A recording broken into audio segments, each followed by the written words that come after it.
Hello. Hello. Good morning. How's everybody?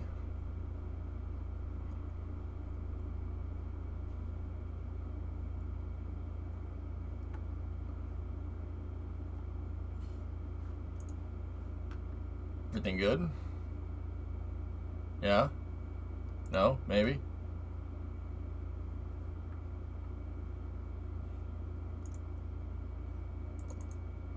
Out frickin' standing. All right. Good. Good. Very good. Fantastico. I can hear voices. Me too, man. Me too. Me too. Me too as well. Anyway, we're gonna get back into SSDO stuff here. Pretty much now. Scroll down for shots fired. Okay.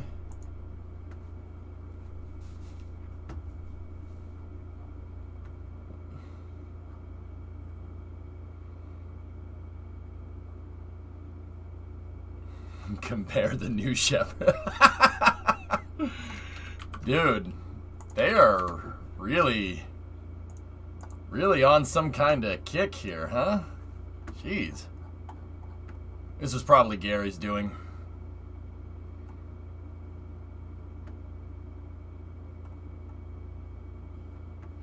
Chad New Shepherd versus Virgin Galactic.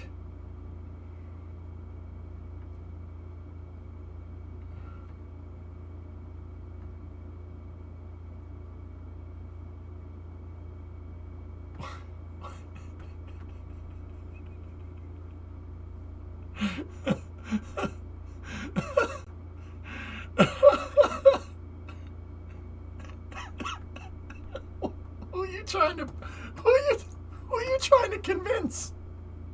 Come on, guys. Oh my goodness. Oh man. Lavigo got accepted into the University de Madrid to study aerospace engineering. Ah. Nice. That's cool, man. Where are my engines, Jeff? You did it! Congratulations! I mean, for what it's worth, I like New Shepherd better. Virgin Galactic is cool. Don't get me wrong. I like both of them, but I'd fly on New Shepherd. Just because, say you flew on a Hydrolox rocket. That's good. Where's my abort system, Jeff?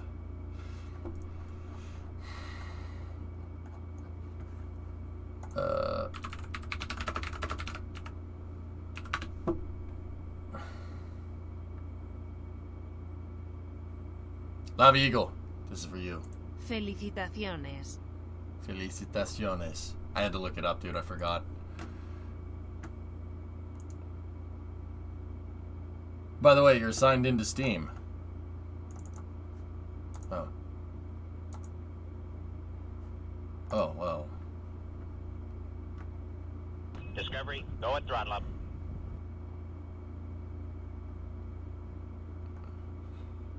Is your name the same on Steam, Sirius? Discovery, go at throttle up. Hey, RJ gifted a sub to D-Man. Thanks, buddy. Muchas gracias.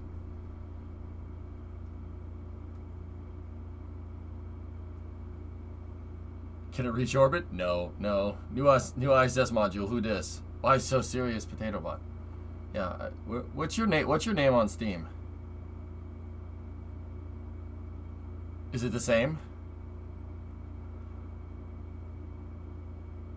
It's only because everything is down. Feels bad, man.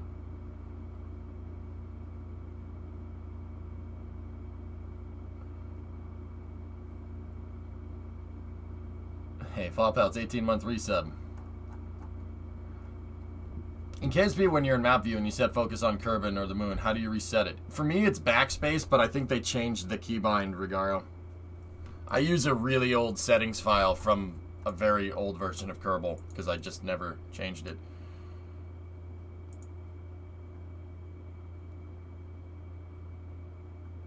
It's tilde now? Oh, there you go.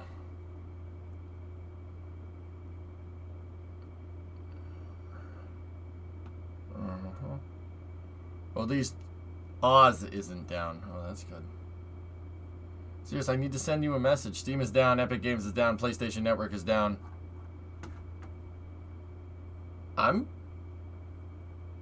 Yeah, I'm signed into Steam right now. Yeah, and I'm looking for you. Yeah, you're definitely not on there. Yeah, I'm signed into Steam right now. Want to see?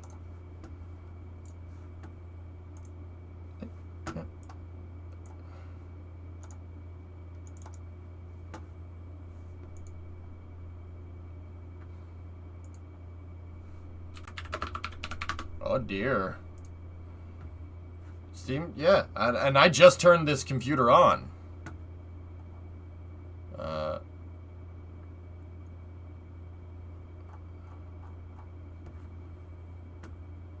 So it looks Starbase. So it looks like Starbase just got a release announcement. Oh, I know. Yeah, I saw Joel's post.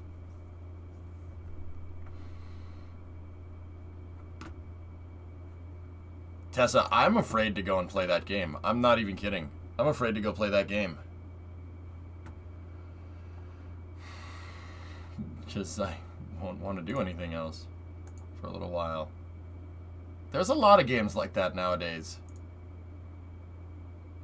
I haven't even... Dude, we haven't even gotten into the GTA update. I want to play GTA really badly because of all the new stuff that's in it. Tough, you'll be playing it. We want universal domination. Okay.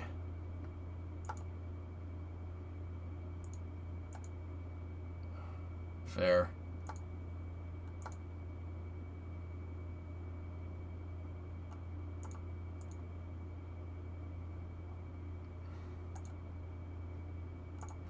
Freaking all these damn games. Stationeers, there's Stormworks. So much good stuff. There's too many good games. Alright. We're set for the Kerbal directory, so that's where we gonna go.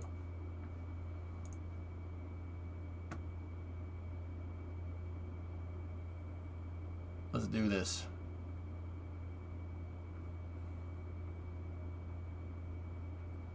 You surprised you're not getting panicky work emails? So we got the chassis for the SSDO figured out yesterday. Now this is gonna be a tough day, man. It's gonna be a tough day. We're building the aero shell today, so just like before, this is gonna be one of those sit back, relax, and enjoy the flight things going on here.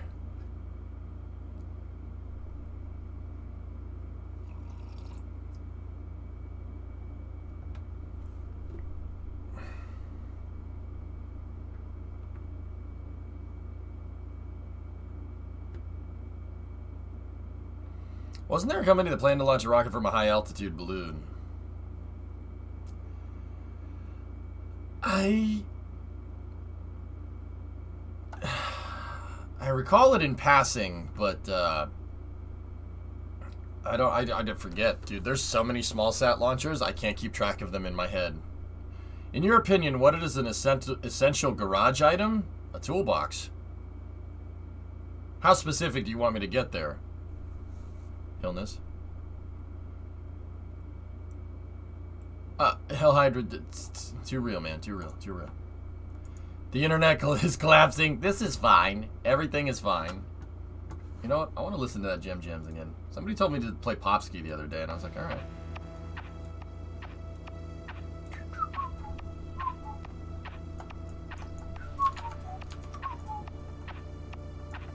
A car? It was called Infinity Space. That sounds right, yeah. I just finished the VOD from yesterday. I didn't realize SCRV was to carry a truckload of jet engines with it to orbit and use them for landing. Dude, SCRV is insane. I could make it. I can make this in KSP. We can make it with a hollow fairing, and I can make the payload bay actually work. It really would be okay. Like, because look, the interior of it is the payload bay, and then there's a payload attachment fitting that can open up, right? We could just put this on a hinge, and I could put same vessel collision right there, right? We could put SVI on it, and the hinge won't drift. And a docking port, and it'd work just fine. Deorbit engines, no big deal. And we could wrap tanks around a payload bay, and then I could put it inside of an aero shell. It absolutely will work. The hard part would be getting the heat shield and everything to work correctly, but... yeah, whatever. Did you answer me? I missed it. Do you want food now or later?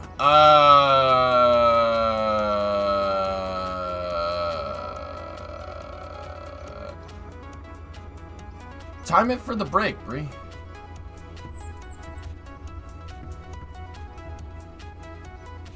Yes. Yeah, time it for the break. I'll go on break in at 3:30 unless you're hungry, sweetheart, and then we'll have it now. It's no problem. Isn't the fairing a heat shield by itself? Yeah.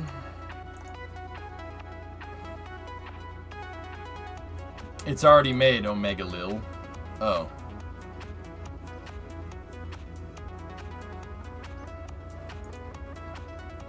Ooh, look at that thing. I tried to make something like that. It didn't work. Anyway. Yeah, someday, dude. How would you start the jet engines mid-flight?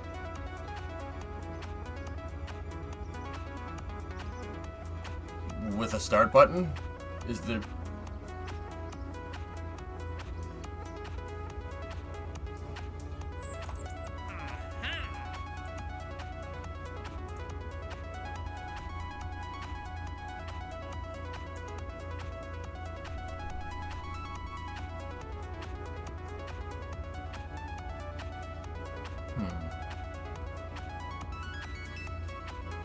Jet engines can air start, T-Man, no problem. If anything, it's easier to start them.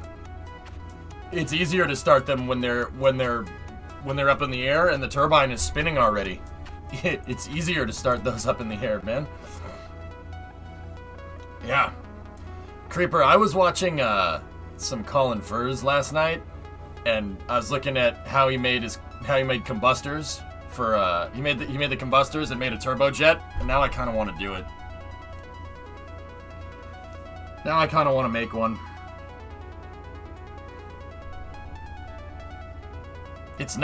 Dude, I can make that. I can make one. Dude, it would be getting the math behind it, behind the combustor, right? Buck, yeah, I know, watching Colin Furze is dangerous. Tell me about it, dude. Gary, keep it down. Good lord, man. I know. Gary, stop talking. Jeez. Man, he just won't shut up, dude. Hey, Jackrabbit, 9-month resub. We have Twitch Babby? You can has Babby? Babby? I can make the... dude, we can make the combustor. That's really not a big deal. And we could go, Buck, we could go on, like, Summit and get all the AN fittings and make it, like, proper aerospace grade. I think that would be cool. You ended up watching Grand Prix last night after the stream? I actually watched Ronin again, Tessa. Oddly enough. I watched Ronin again because I wanted to see the car chases again. While you're at it, an underground streaming layer would be cool. I know people that own backhoes, Electron. My family, my extended family is fairly blue collar. So, yeah, I have, if Primo and I can get land, if we could buy a house with a good amount of land, I'll build a bunker. I'll do it. I know, dude, I know welders, I know plumbers, I know HVAC guys, I know general contractors, like a lot of them. Hey, Hippo. Well, it's on Plex for you. Ah, thanks, man. Thanks. Manchester? And that's not even mentioning the help that I could get from here, from you guys. You guys are the freaking best, dude. Like, dude, I was thinking about it. If I drive, like, the truck down to Artemis 1, right? And something happens, I'm fairly confident I could just be like, hey, guys, I'm stuck here. Help me, I'm stuck. And people would come. People would help. I mean, maybe they wouldn't, maybe they would, but at least you guys would be able to point me in the right direction. I literally know someone in every city in the U.S. Like, every city, which is kind of, like, I'm not trying to flex. That's just really freaking cool. Like, that, I'm freaking, like, taken aback, you know? Help me, Step Streamer. I'm stuck. You going full Colin Furs on us? Well, Tess, I was just saying how cool it would be to build a turbojet. I could build that. The turbine is the hard part. If we learned something from trying to make turbines in Kerbal a little while back, the turbine and the compressor is the difficult part. The combustor is not the difficult part. Ask Frank Whittle, he knows. Ask Sir Frank. The turbine is the difficult part. It's the combustor is easy. Hey, Dizer, 29-month resub. You ever want to get stuck in French Caledonia? I know a pilot. All right, man. Yeah, exactly. That's the hard part. The engineering's already done for you. And I just got to go to the wreckers. I got to go to the junkyard and go find a turbo. Heat-resistant materials are the hard part. Well, the crazy thing about jet engines, Zubasky, is that only certain parts need to be high heat sensitive, right? Like the turbine housing is cast to be able to take the heat, right? But believe it or not, the faster the turbine spins, the more it cools off. Weird, I know. Yeah, the turbine blades are the part that gets really hot.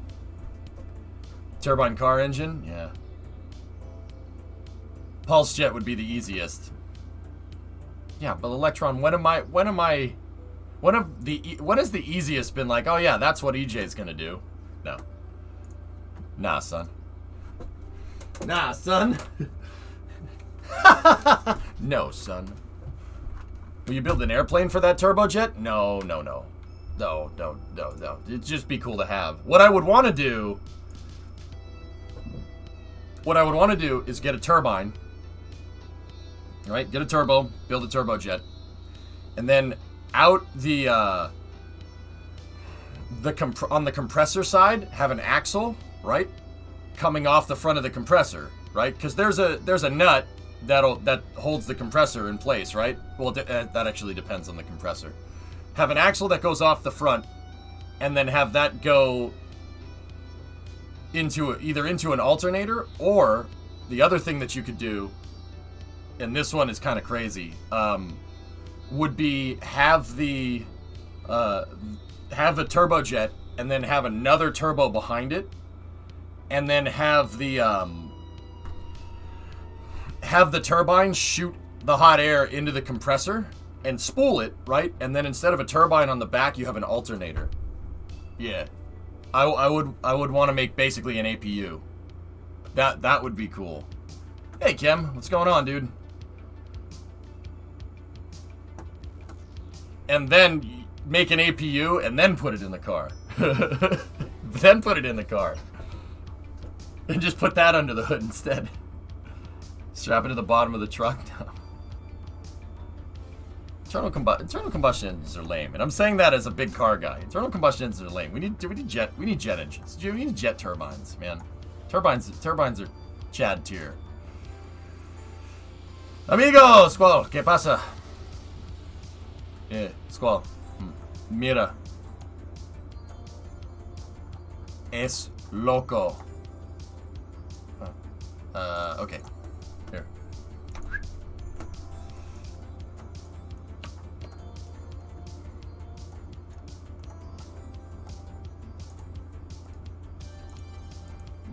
Not really how that works, Joshy, but yeah.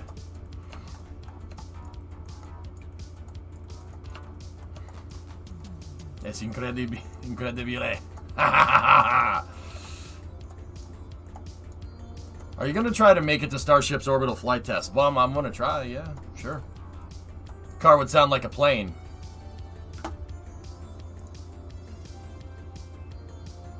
So what? There are some issues with the fuel tanks on Nauka. I hope it's solvable. Yeah, guys, it looks like, see, you made quite the progress there. Yep. Everything is back online. We're safe for now.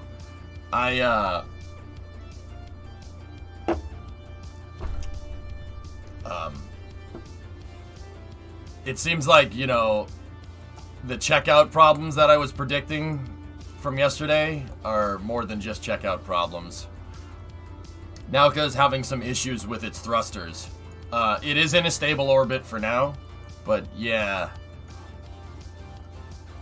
All right, it's time to see. It's time to see what Roscosmos has. See if they have some grit. See if they can get her done. I hope everything's okay. Do you think it's possible to make a vertical integration crane that hangs off the roof of the VAB? Sure. Why not? It'd be easier to just build your own, but yeah, sure. They have 30 orbits to solve the issue.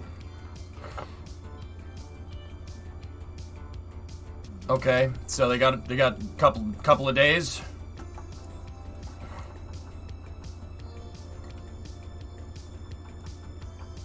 I mean, Zubaski, how big of a crane do you want? Don't say yes. Don't say yes. Kim, I think they can fix it. There's 4 redundant fuel tanks on that thing. I think it'll be okay. I have faith, dude. I have faith. You guys can get it done, and I'll be cheering you every step of the way, dude.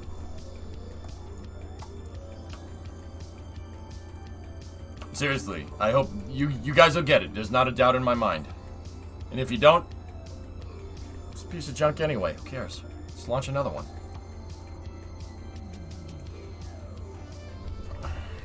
Let's get the NEM up there then, right? FYI, this tortellini is delicious. Yes, I wonder if they need all of it to get to the ISS. Well, what orbit is Nauka in? It's like 330 by 200 or something. It's gonna go out of phase with the ISS. The ISS is 400 by 400. It'll go past it. It'll go out in front of it, and then you will not have enough Delta V to get there. Did you see any decent stuff from MAKS? I haven't, Neo, but I want to watch it. Dude, I remember a couple years ago I watched MAKS and confused a bunch of people. We watched the Russian air show, and a bunch of Russians came in here and they were like, "Oh, you're watching MAKS, are you Russian?" And I'm like, "No, America." And they're like, "Why are you watching this?" I'm like, "Because I like airplanes?" And they were like, "Oh, alright, cool, sweet." I'm like, "Yeah." I know what the planes are. Like, I like those planes too. I like all the planes. Give me all the planes. I don't think you understood me, son. Give me all the planes. Planes? Yeah, planes are pretty dope, man. A new game coming in 2021 that I thought you'd like. Is this the orbital combat game? I'm just gonna clean up shop with SLS, huh? The orbital combat plane.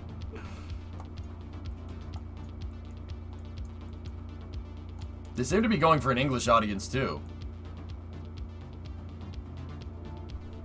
Sweet, I'll watch. Absolutely. Heck, the Chinese Tianhe launch was in English. We watched that. You know, sweet. I'm on board, dude. Let's do it. Look, I'll say it once. I'll say it again, Neo. The Russians get it. They know what they're doing when it comes to space. That's why I have, dude, all the faith in the world that Nauka's gonna get to the ISS. Seriously. We've worked with them for 20 years. 25 if you want to be real technical, on the ISS. The Russians have proven time and time and again that they know what the hell they're doing. They're one of the few other countries that I would trust to go to space with. I mean, Americans have been flying on Soyuz for 20 years. Like I said, one of the few countries I'd actually trust to, strap into, I mean, it's one of the only other countries. Not trying to dump on the Europeans or anybody else, or China or anyone, but if I couldn't fly on a Starliner or a Dragon, hell yeah, I'm flying on Soyuz. I ain't flying on anything else. I mean, heck, I'd fly on a shuttle before anything else. I'd even fly on Buran over flying on pods, to be honest with you, but... Be back in 30. Alright, creep. Those, they know what they're doing, man. They're not stupid. I really don't like that. I really don't like when people think that, the Russians are building a landing rocket. That's stupid. It's just copying us. It's like, they're just copying.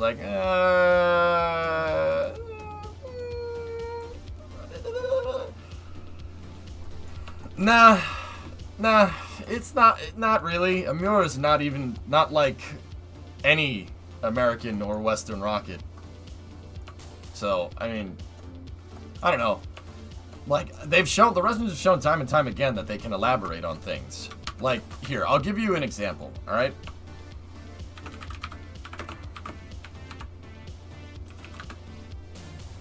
So, the Soviets have the R-2 missile. That's basically an aggregate 4. That's a copy of it, right? Nice Samara. Right? This is after World War II. The Soviets had this, okay? It's the R-2. Like I said, it's an aggregate 4. That's a V-2 missile, okay? They went from the R-2, alright? This is what I mean about duplication and elaboration. It's one thing to just copy, but it's another thing... Actually, they had the R1. The R1 was the direct copy. The R2 was the stretched version. It's one thing to just copy. It's another thing entirely to elaborate. So the R2 is just a stretch version, alright? It's not... It's... alright. And then there's this. Then they went to that. This is elaboration. That looks nothing like a V2. Nothing like it. And then Korolev, being the crazy melon farmer that he was... it's that one. Went to that. That's elaboration. That shows fundamental understanding of the thing that you copied and then elaboration on top of it. That's what I look for when I look at other people's engineering or anyone's engineering. Anybody, you want elaboration. You want to bring something to the table. This shows true competency when it comes to engineering. So Sergei Korolev, for instance, is a person that I highly regard. Even though he made missiles that wanted to have blown me up, he's a hell of an engineer. The guy knew what he was doing. Of course, you've seen that game already. Did you watch a video on Steam? I did, Novus. The Delta 4 has the freaking cowboy hat on it. See what I'm talking about? This shows elaboration, and it shows improvement over time. And the rest, they still fly Soyuz, I get it. But it's been duplicated. That design was so ridiculously good that they've been upgrading it over time. And Soyuz can move payloads into space nowadays that the R7 would have dreamed of moving into space. So, that's what I mean about duplication and elaboration. I'll be honest with you, that's what I'm looking for from China. I don't see much elaboration. I see a lot of duplication and there's not a lot of elaboration, and that could be just because they're figuring it out now, but I don't see a lot of elaboration coming from over there. I see a lot of very Western influenced designs and very Russian influenced designs, and that's fine. Once again, it's going to take some time for them to figure this stuff out. It's like it's complicated or something. But once somebody gets to that elaboration phase, that's what I'm talking. That's when you know that the engineering is good. Now, I'm not about to jerk my own chain, but you see this stuff in the U.S. all the time. Falcon 9 is a great example of that. There's nothing like that around. Even though it's based off of NASA technology, there's nothing like that around, dude. There's no rocket looks like that thing. Heck, even Atlas V. Atlas V with a Russian engine in it. There's nothing like Atlas V. No other rocket looks like that around. Delta 4, another great example. Nothing looks like that. Starship, don't even get me started. See what I'm talking about? That's what I'm talking about with the elaboration. And the Russians are, once again, I'll say this once, I'll say it again. The Russians are one of the only other countries around that are like, yeah, we can do that too. Yeah, we can do that too. We can make our own. And we can make it totally different from yours. The Amur rocket, Yenisei, and Gara are great examples of this.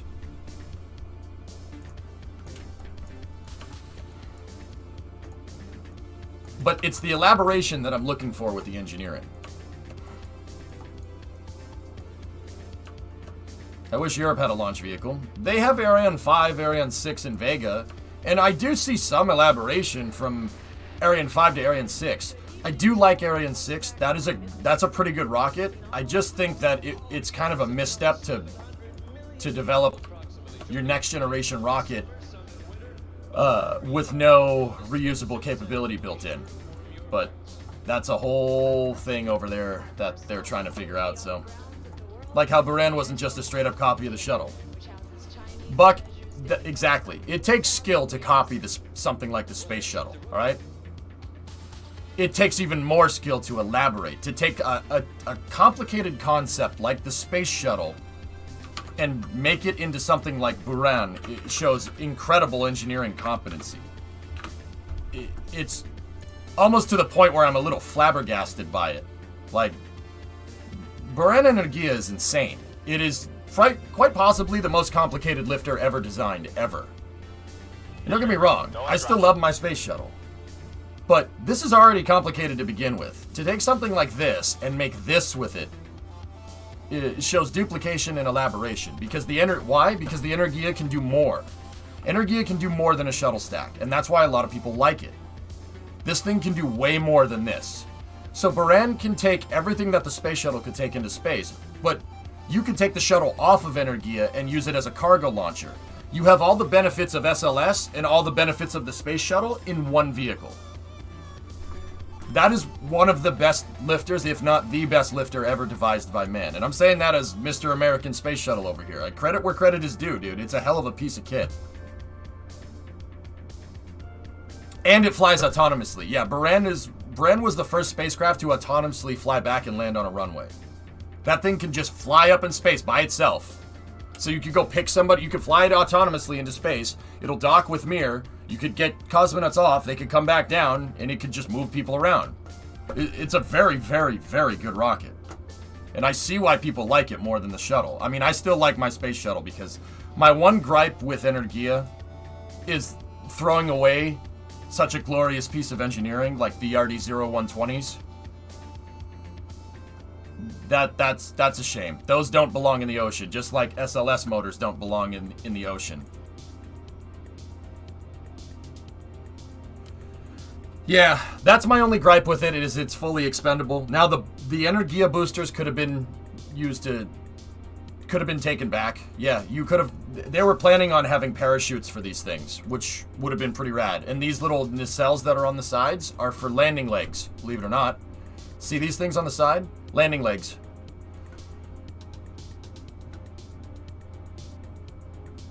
Yeah, the RD-0, I know they're designed to be thrown away, Kem, but I have this thing. I have this thing about tossing rocket engines into the ocean. I have this thing, okay? I don't like doing that. I don't care what rocket it is, you know? I don't like doing that. Yeah, they're landing legs, Vin. Mm-hmm. These things are designed to parachute down. It's a great launch vehicle, man. Seriously, that thing is nuts. The engineering to get this to get this done is ridiculous. That could be built with self-recovering Falcon 9s. Zubaski, yeah, you'd have to use. No, you could use Falcon 9s. You could use Falcon Heavy center cores or Falcon Heavy cores, side cores on this. It would work. They make enough thrust. Can you imagine a Korolev cross with 4 Falcon 9s turning around and doing 4 boost back and landings? With this on it? Oh, I can dream, dude. I can dream. You can't tempt me with a good time. A Korolev cross with 4 Falcon 9s would just... Whoa. Whoa. You guys remember that Top Gear episode where James May talks about, like, the pit that you get in your stomach when you see something you like? Maybe if it stayed another 10 to 20 years, they would attempt to go for Rurugan. Yeah. Oh, wow. Oh. Get a little hot and bothered there. I mean, it could work. It's doable. The fizz, yeah, what, the fizz? That sounds like our next KSP launcher after the SSTOs. I can't boost back 4 boosters at the same time, dude. I barely had enough. I barely could get 2 of them to land simultaneously, let alone 4. Yeah, Kem, it just pisses me off that those 0120s were lost to history, man. That really sucks. I'm bumming, dude. It's like, when you get to a certain threshold with learning about rockets, guys, you realize how difficult this stuff is. And first and foremost, you realize that, you know, you understand the concepts, but in reality, you know nothing about it. Like, the more I learn about rocket science, the less I know, if that makes any sense. But also, you understand how ridiculously difficult it is to engineer a rocket engine. And any rocket engine that gets lost to the test of time, right? Be it Soviet, Chinese, American, just really sucks. Oh, God. Like, I'm bumming, dude. I feel the same way about RD-0120s on Energia's core stage that I do about F1s on the Saturn V. Because once that factory stops making those rocket engines, the design is it's consigned to the history books, dude. You can't just go and remake it. You have to relearn it. I kind of prefer the U.S. shuttle in KSP. I'm with you there on that one, Kem. The American shuttle would be easier to use because the boosters parachute down, like how I made mine. I think Tessa is right. What's up? What did the Tesseract say? You could with KOS. Let's focus on the task at hand.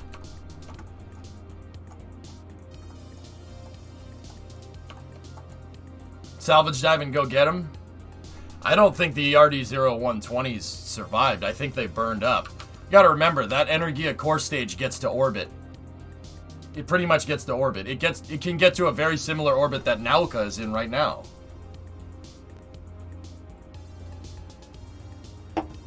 Alright. Let's get the small prototype in here. We'll start building the air shell.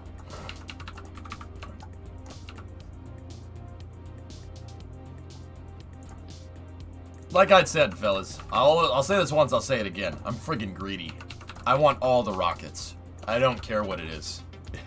Like, I just want all the rockets. I don't think you understood me, son. Give me all of your rockets. You know?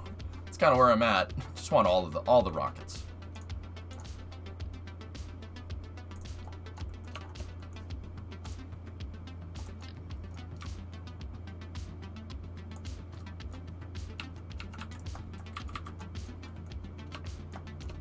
Imagine piggybacking these things.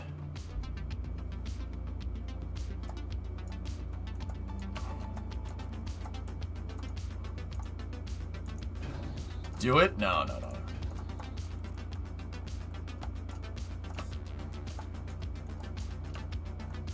My father thinks why not make the Saturn V again, or reverse engineer the last surviving ones. But he kind of doesn't understand how complicated rockets are to build. Yeah, Karama, it's a little bit harder to understand than that, you know? Hey, Jim, what's the latest on Nauka? They got about 2 to 3 days to figure it out. Something is wrong with the fuel tanks. Fuel tanks aren't working. It's not being plumbed correctly, Jim. Something's wrong up there. But Roscosmos did tweet a second ago, actually.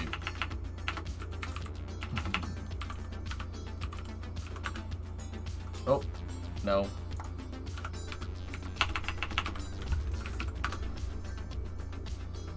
Mock. They did tweet a second ago that the telemetry is being received, so they do have a good downlink with Nauka. The information is being used to conduct functioning tests. So, good news.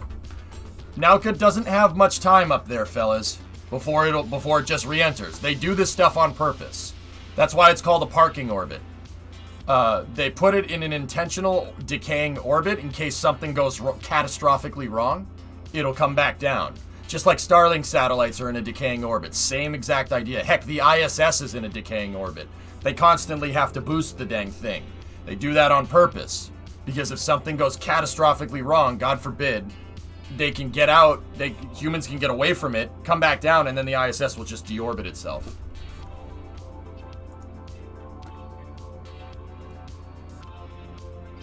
Quick look at TS Kelso data shows 1 kilometer drop in apogee on the last TLE update.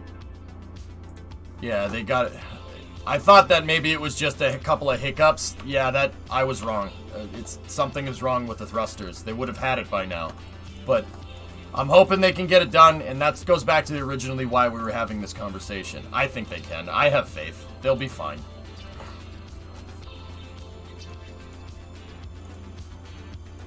I'm cheering them on every step of the way. Cheering them on like I'd be cheering on my home team.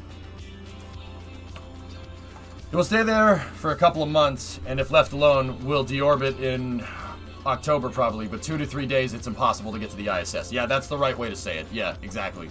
Kem, I'll make sure to mention that during Space News. Alright, so, let's go. Let's see. So we have these panels down here. We're going to start building the aeroshell today. Imagine the amount of coffee being consumed at Roscosmos. A lot of coffee, a lot of smokes. Furious Zen Master. I remember one time I was at Space Fest and I had the pleasure of interviewing Charlie Duke, one of the Apollo 12 to land on the moon. He was not on Apollo 12. He was on Apollo 16 with my favorite astronaut, John Young. But I got to talk to him because a lot of people don't know he was Capcom for Apollo 11 during the landing. You know, when Neil Armstrong says, Houston, Tranquility Base here. The Eagle has landed. Roger, Tranquility, we copy you on the ground. A lot of guys down here turning blue. We're breathing again. That's Charlie Duke. I asked him, when you were go for PDI, how much coffee and smokes were being consumed in mission control? And he goes, I don't remember. How much coffee and smokes did you freaking consume? He's like, yeah, no. Coffee machines were going 24/7. Hey, Misha, what have you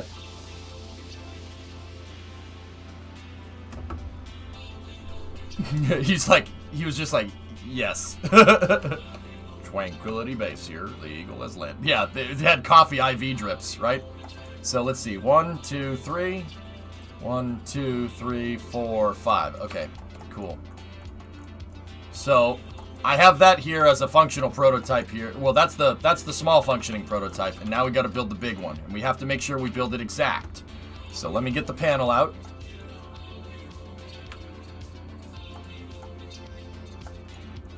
Crazy idea. Send progress or Soyuz to save it.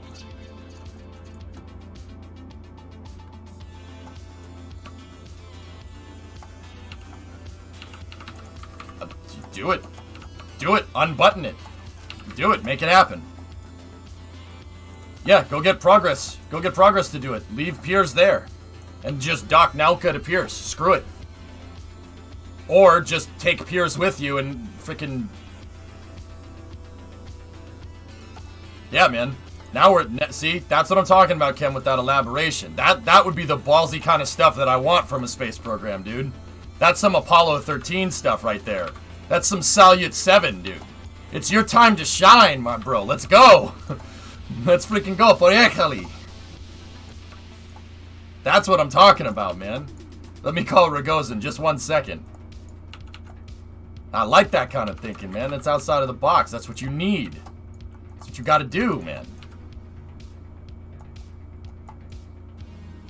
As long as Nauka is in phase with the ISS, Progress and Soyuz, or the Progress capsule that's on the ISS, is in phase with Nauka. It can get to it. Discovery, go at throttle up. Now, what is it going to do when it gets there? I don't know. They could boost it a couple of times and get it into a nice stable orbit, so it could be increasing the launch window with the ISS. If you put it in a similar orbit, you can keep it up there and then send up another Progress. It could serve as kind of a thing to mess with in the interim.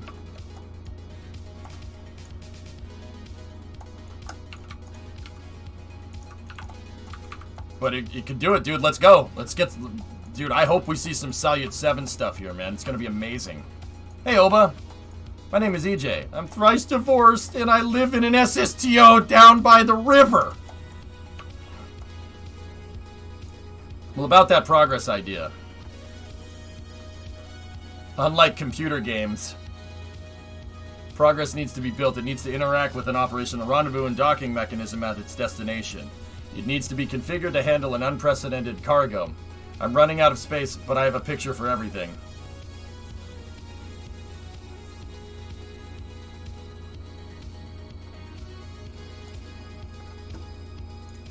Would you rather lose the module? Yo, it's your time to shine, man. Don't be like that.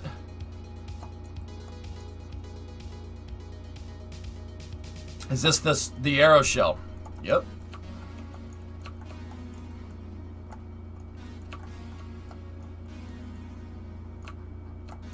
Unlike computer games. Oh, come on. You can't reprogram the damn computer? Come on. I don't want to know what it was designed to do. I want to know what it can do. Let's do it. Come on. Oh, this is so... Oh, man, I'm getting fired up. Cam, this is getting me fired up, dude. I love the chaos. I thrive in the chaos. Let's go. Failure is not an option. Yep. You're in the end game. This is one of those failures, not an option times, guys. Let's go. I mean, first and foremost, you're going to want people trying to figure out what the heck's going on. But also, let's not make it worse by guessing. That's right. All right, gang. Let's go around the horn here. Fido, go. GNC, go. Eagle, go. Eagle Houston, you're go at 40. 1202. Sit. Oh. Could have saw you save the Russian module. It would have to be manually piloted. It would have to be manually piloted, and you would risk stranding people on the space station, guys. So, you know what? We'll talk more about this during Space News. I want to get some of the arrow shell done tonight. Well, actually, I want to get the scaled up version of this on this done tonight. We need to hit that deadline.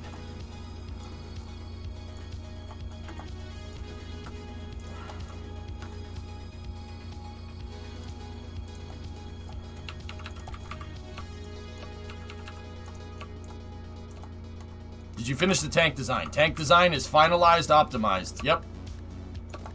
Ando, I did very significant testing with the tank, more than what I usually do.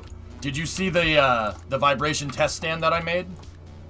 I made a vibration test stand with rotors that have a counterweight on them, and they spin, and they rocked the tank back and forth to make sure that, like, any type of vibrations, impact, load testing don't break these tanks. Now, don't get me wrong. If we slam this into the ground and we pull more than 3 to 5 Gs, 5 Gs on the upper end, it depends on how you hit it. It will break. But, yeah, no, it'll hold.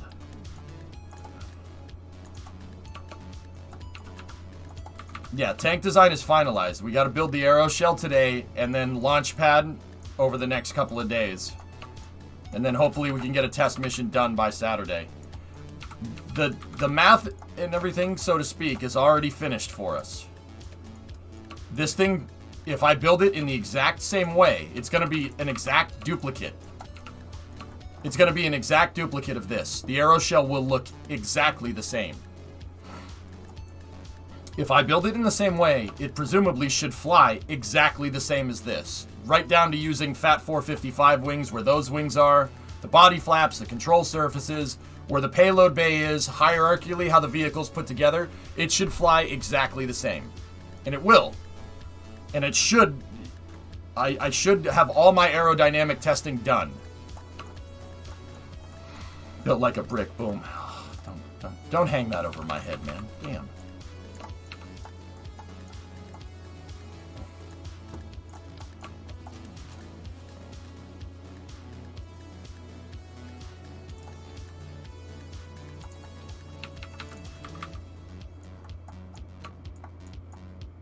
So this is the structural spine for the vehicle here.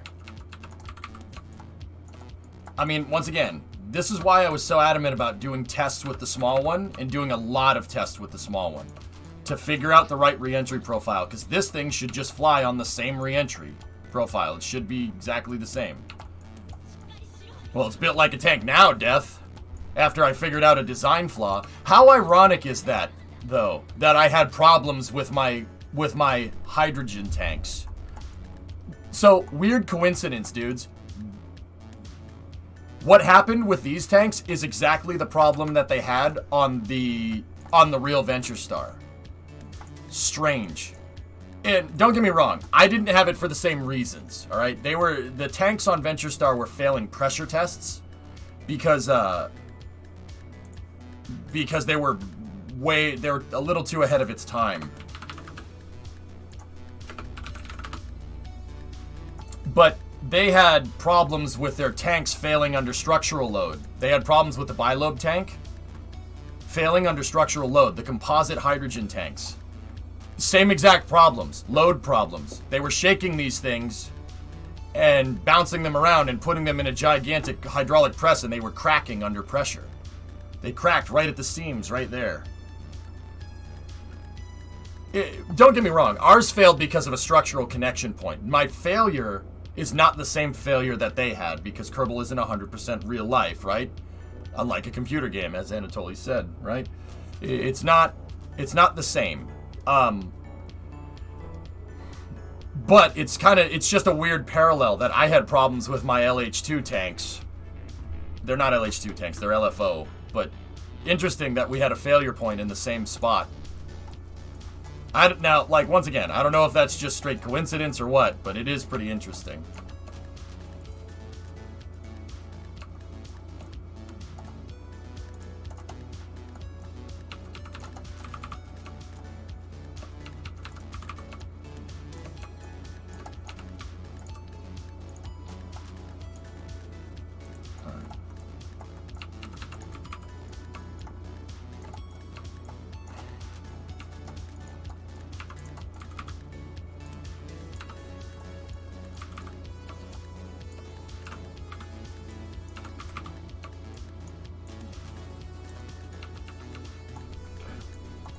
SVI is enabled there. Cool. What drives you to play KSP? Or like, what makes you not quit out of boredom? I don't know, Oren. I have no idea. Dude, I just love space.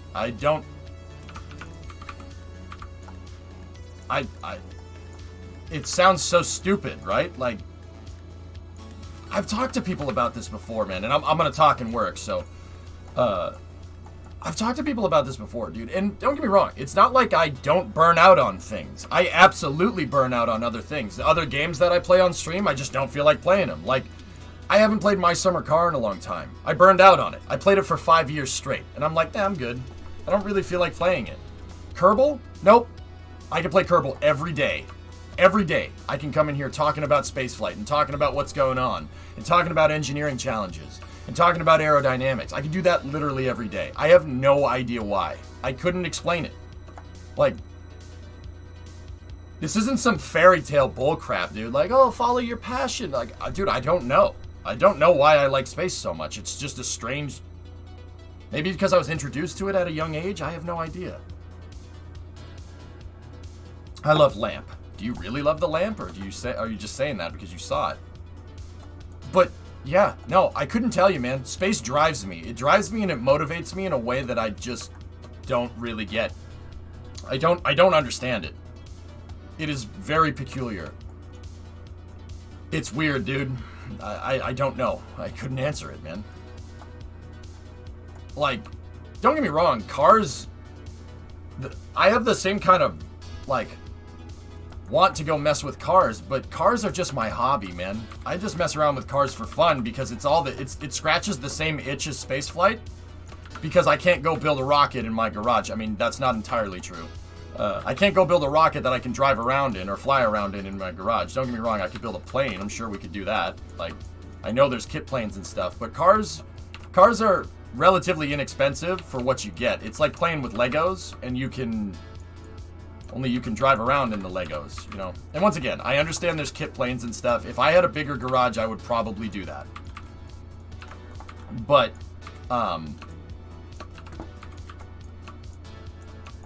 yeah, I just freaking love space. It's strange, dude. It's peculiar. I don't know how I get so much motivation from it.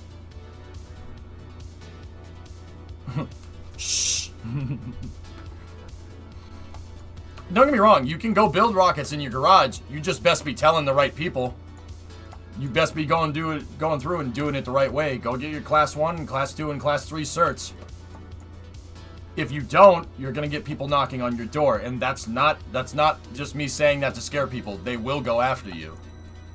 Don't try to go and make a rocket by yourself. Bad idea.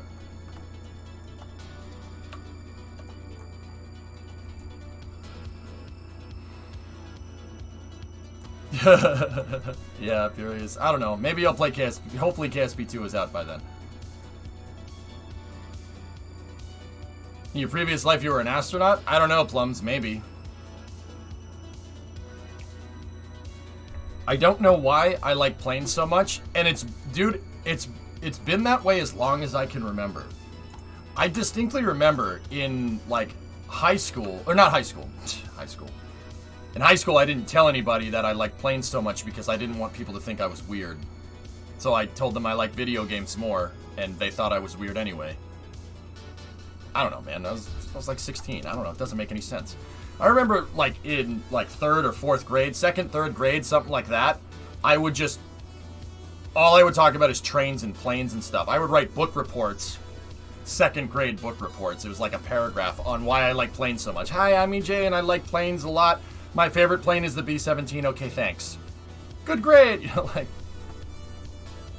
planes, trains, and automobiles. I just like mechanical things, man.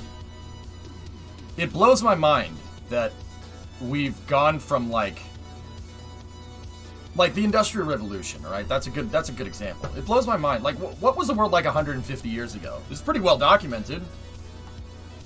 150 years ago, you want to know? You want a reading light at night? Good. Go burn some whale oil. Like, it's pretty insane how far we've gone this fast. It shows.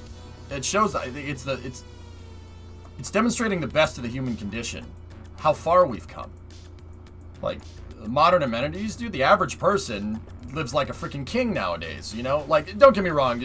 There's hardship. There's always going to be hardship. That's human. That's being human. There's always going to be struggle.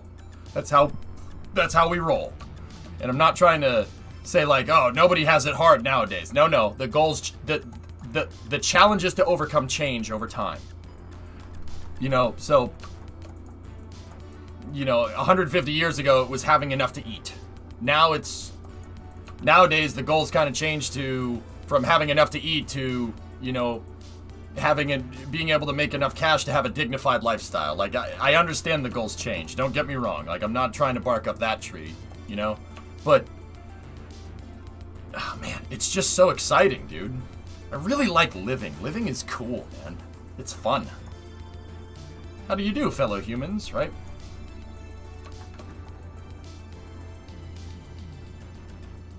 Yeah, Hellfish, it's right. That's right. The goals change, though. You know, I get it. Hey, Alex. Just got out of my second to last internship day. I'm closing everything work-related tomorrow, so big day ahead, but I'm stoked. I do have to drive right now, so just chill on the auxiliary cord. Alright, cool, man. Gary, EJ's talking now. Yeah, I know. I don't know, man. I just always really, really like space. Because that's like the ultimate thing, dude. You know, we went from horse and buggy 150 years ago to the freaking space shuttle. Or Falcon 9. Or Starship. Like, that is insane. Look at what we've accomplished. Look at what we're capable of. It's unbelievable to me. And, you know, I get it. Someone's going to be like, well, we also invented nukes. Yeah, I understand that. Got to carry the good with the bad. That's what history is all about, you know? But, man. Oh, that's so cool. I think it's sad when I think about what kind of tech we won't experience in our lifetime. So, invent some new tech then, man. I said this during the Blue Origin cast, and I'll say it again. Be the change you want to see. You want Star Trek stuff? Good. Go into STEM. Start studying theoretical physics. Now, Scott, not you, but be the change you want to see, man. That's one of my mottos that I live by here. You know, do I go barking up people's trees? No. Do I give people crap? No. I don't care as long as people like space. I really don't. We're good. Like, I'm part of the change that I want to see, you know? Space is for everybody, right? I'm in on that one. I don't care who I'm teaching. Doesn't bother me as long as people want to learn. Invent new tech, that's it. I'm moving in because I'm tired of living in a van down by the river. You know what's funny, Chief? People are doing that unironically because, like, tiny houses and stuff.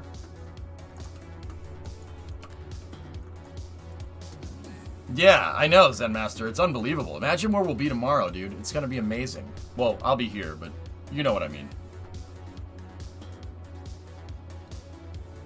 I have a theoretical degree in physics. I see what you did there. I'm back, baby. Tiny house, you mean an RV? No, I mean a tiny house, Plums. You ever seen those things? People just take like a flatbed trailer and they build a house on it. Look. Look. Seriously, once upon a time, they did call these RVs, but this is an RV for hipsters. Oh no, it's not an RV, because I don't want to be associated with the type of people that would, you know, enjoy the outdoor lifestyle. No, this is a tiny house. It's different. Yeah, once upon a time, they called that a caravan. Yeah, caravan. I mean, they're cool, don't get me wrong. That's really neat. I am not a hipster. Do you live in one of these, Victory? I'm just kidding. I'm just busting your balls, man.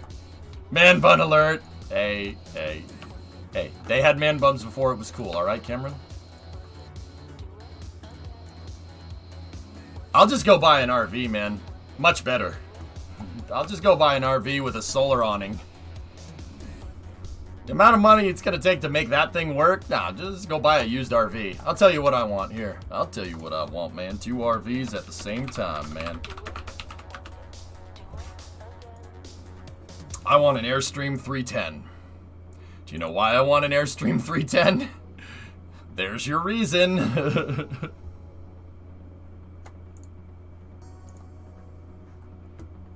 It's literally a starship on wheels. Ask Brimo. Someday.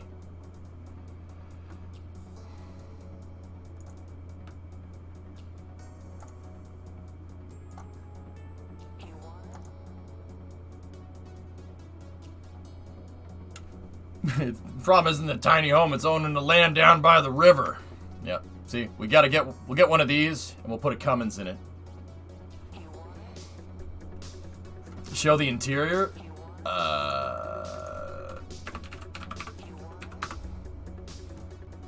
Oh, bro, it's a freaking spaceship in here. Look at this thing. Oh, that's so cool.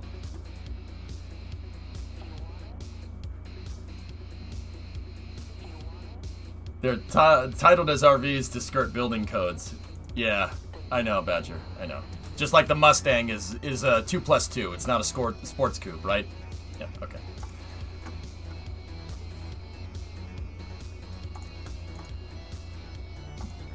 Oh, bro. Airstreams, dude, I love the interior of Airstreams. They look like a damn spaceship. How about we get the Starliner mood lighting in here? Get the blue LEDs and run them around the ceiling? And then run them in the floors and stuff? Oh, that would be so legit, dude. Get the mood lighting in there and make it look like the interior of Dragon. Bro, look at this thing. Oh, that's so much cooler. I'm sorry. That's so much freaking cooler. Dude, I would love to do that. That would be amazing. See my link for your mobile streaming HQ. Alright, we gotta get back to the SSDO, but man, that would be good. Havocs, what's that? It's cool. That's cool. Not as cool as an Airstream. So, okay, in case anybody didn't realize, the Airstream 310 is what the shuttle astronauts used to get to the space shuttle during the shuttle program. NASA used a modified Airstream 310 to move astronauts to and from, if it's scrubbed, to and from the launch pad. See? It was the Astrovan, and it's still on display. The Airstream is actually sitting by Atlantis in the museum. But yeah, they used a modified Airstream 310 with upgraded HVAC controls for the spacesuits. That's why I want an Airstream 310. Starlink antenna on top, and you have the best mobile streaming studio. How legit would that be, Chief? Drive that thing down for a launch, right? Chill at the press site and stream from Starlink right from there, and then guys, let's stop playing Kerbal. I gotta switch to launch coverage now. Like, how legit would that actually be? That would be insane.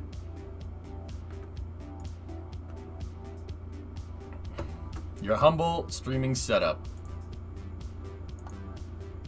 Nice, Bandit. That's cool. Privet pick. And you just walk out the door. Bro, don't even walk out the door. Put a PTZ camera on the top, dude. DOS style. Just literally mount a PTZ camera up here and have it have like a retractable awning. So the awning retracts and the PTZ camera comes out, and it's and then you could use that to zoom in. You guys aren't thinking good enough, man. No. This has to be like Colin Firth's tier, like a studio folds out from the side and stuff, you know? And use the Kerbal joystick to control it. Yeah. Switch into studio mode, man. How legit would that be? You take like the back room and you make it into the studio, and then you move the bed somewhere else. Yeah. They don't go... Oh, that one's in Sanford. It's still for sale, Unprod? It's still for sale. That thing's been on the market forever. Yes, I actually watch because I'm a loser. Nice. This RV needs solar panels and battery banks. Oh yeah, I'd do that. Swordfish? Oh yeah, we'd modify it. I'd get a Tesla battery pack and try to shoehorn one underneath here. Split it down the center so the drive shaft goes through. Put it on either side. And then solar panel the top. It'd be freaking mint.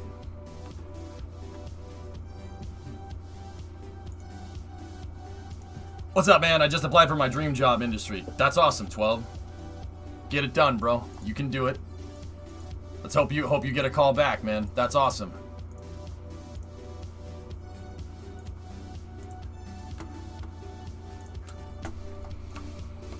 And it's a hovercraft, right? Put the bed on pulleys and mount it to the roof. Oh yeah, Tessa, that thing would be a freaking transformer, man. I'd do it. I would do it, man. I'm serious. I know how to fix the thing if it goes wrong, dude. Diesel engines are easier to work on than gasoline engines. A little more dirtier, but you need to put your logo on it in place of the NASA one. Just put the EJSA logo on the side. Oh my gosh.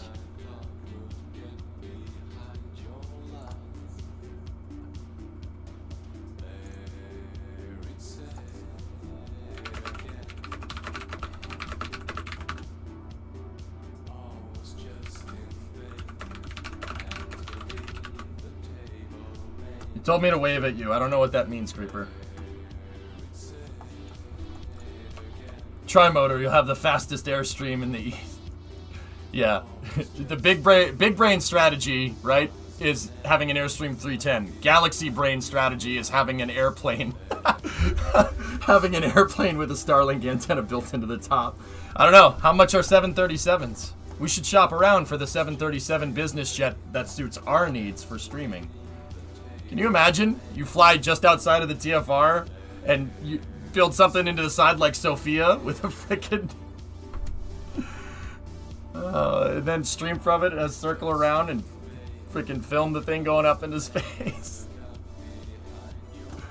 These are delusions and grandeur now. There's no freaking way that would work. It would be amazing, though. That's the galaxy brain strategy, man. Business expense. No, more like spared no expense, dude. Alright. Let's go. It would be awesome, man. It would be so freaking cool.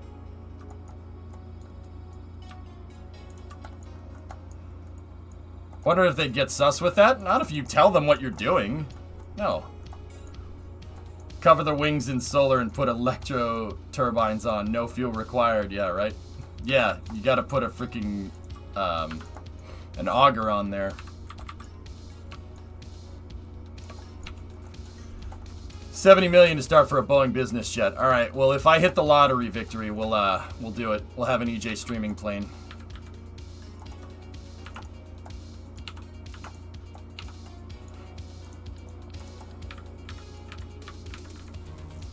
You guys remember when we did the math out?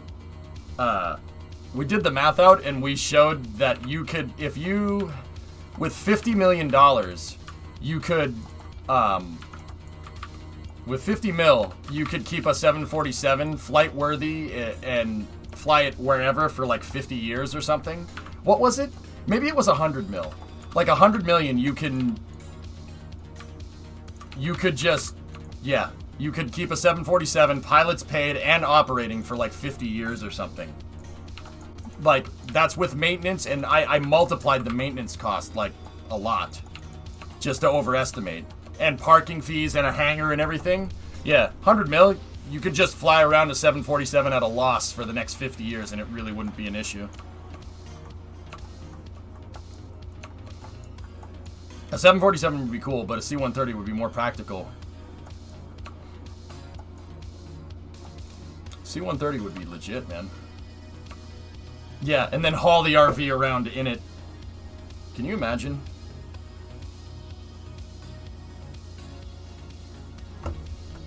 Badger, if that actually happened, we'd put the Airstream in the C-130. How ridiculous would that actually be?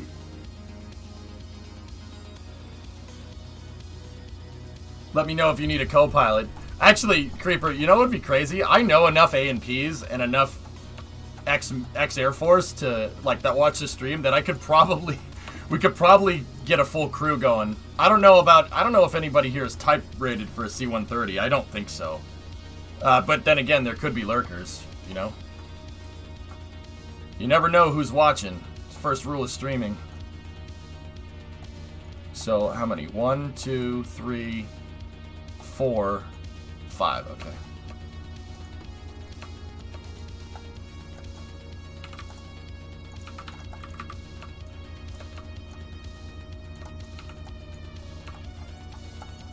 How crazy would that be, Creeper?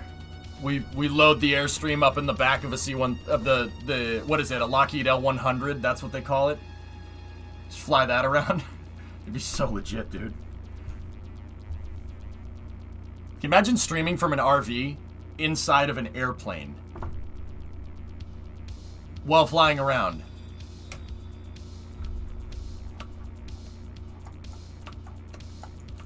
I'd want to stream inside of the RV because the acoustics would suck on an airplane because you'd hear in the background. So we'd need Fast and Furious, the streaming. Yeah, right. The cargo compartment is approximately 41 feet long, 9 feet high, 10 feet wide. It'd fit.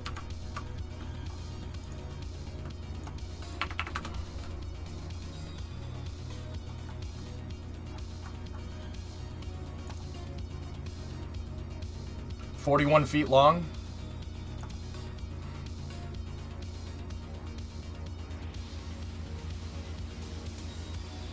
It's actually about the size of the shuttle's payload bay. RTX voice. Yeah, Tesla, that's right. RTX voice, man. How legit would that actually be?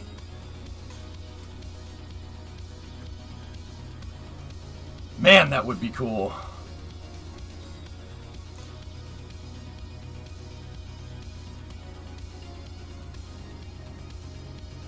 How about buying an Airstream trailer and converting it to a motor vehicle? Nah, Lemprud. It's better to start off with something like that. Start off with something that's already that.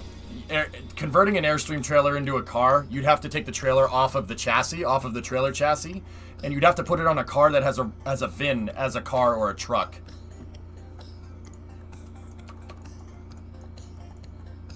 So you're saying that SDS was a space C-130. Let me read those dimensions again. The cargo compartment is 41 feet long, 9 feet high, 10 feet wide. Actually, the shuttle has a bigger payload bay than a C-130 Victory. The shuttle is, so the shuttle has a cylindric payload bay. It's 15 wide, 45 long, and I think it's 15 in diameter as well. It's a big... The shuttle's payload bay is big, dude. It's actually bigger than a... It's bigger than a freaking C-130's payload bay, dude, by a long shot. Alright, first one, we need to go 1, 2, 3, 4, 5, 6, 7, 8. Okay, 8 triangles off here. What about an airship? Nah, airships, nah, not my style. Not my style, man.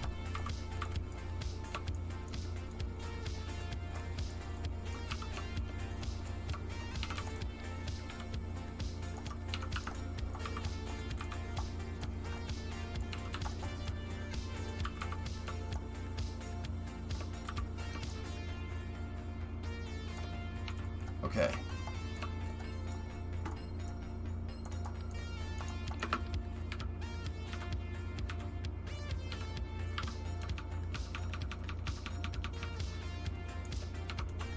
You have to make sure these are working from the right manipulator here.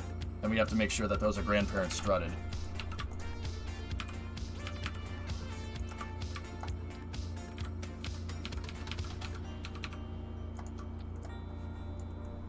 One, 2, 3, 4, 5, 6, 7, 8. Let's go back up here, study the original arrow shell. The first row is 1, 2, 3, 4, 5, 6, 7, 8. Alright. I've stood inside a C-130 after standing inside a C-5, and I was woefully underwhelmed. Oh. On this episode of C-5 Galaxies eating other things. There's a C-5 eating a Chinook. There's a C-5 eating an F-15. There's a C-5 eating a tank, or a Peterbilt.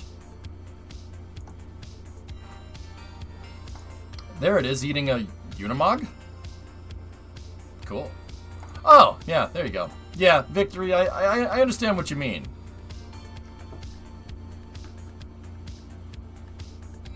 There's a C-5 eating a C-130.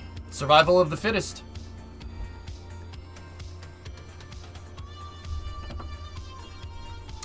Yeah. We were talking about the C-5 yesterday, and I was like, this plane is insane. And chat was like, it's pretty cool. I'm like, I don't think people understand how big this thing is.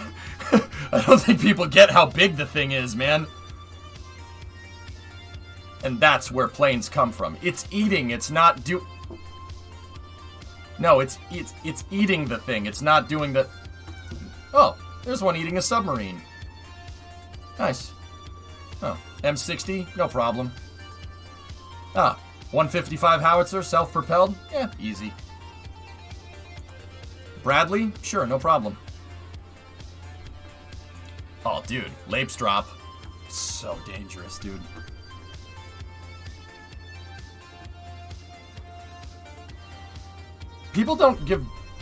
Planes don't give birth by throwing up out of their mouth, chat.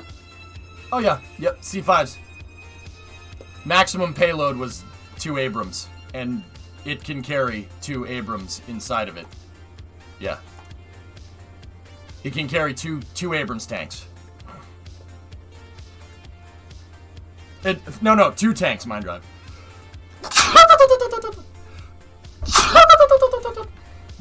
Yeah, there's it eating an Apache. Mm-hmm. Yeah, no, that's its maximum payload capacity. It can carry 2 fully fueled and stock main battle tanks. Thanks, Harry. C-5s are insane. They're ridiculous. Oh, there it is eating a boat. I don't know what that is, I'll be honest with you. There it is eating another boat. That's nice. Oh, a Mark V Special Operations craft. Hang on, just quick tangent. I don't know what this is. Oh, that's actually really cool. See, I see this. This is what I mean about learning about mechanical things. Every day, I discover a new thing that I didn't know about. A new boat, a new plane, a new train, a new spacecraft. It's a freaking never-ending cycle of learning new things, and it's amazing. Oh, that's some SOG stuff right there. Look at that thing. Yeah, those things. We gotta go in under the cover, Doc. We're gonna have a UAV standing by. This is some Captain Price freaking soap and gas stuff going on right here. EJ's middle name is Tangent.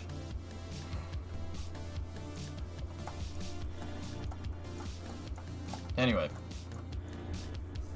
There's a boat like that in Arma? Cool, man. 12, can you, elaborate on the dream job or no? If you can't, dude, I totally get it.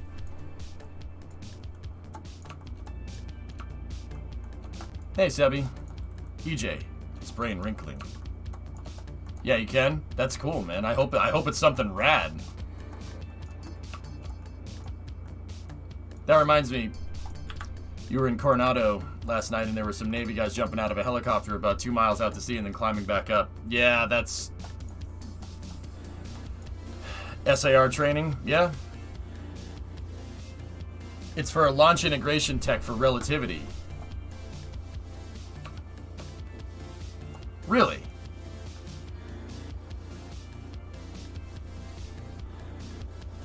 Okay.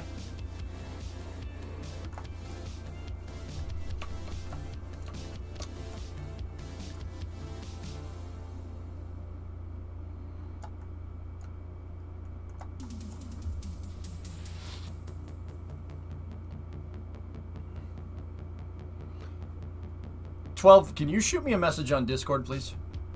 If you're so inclined."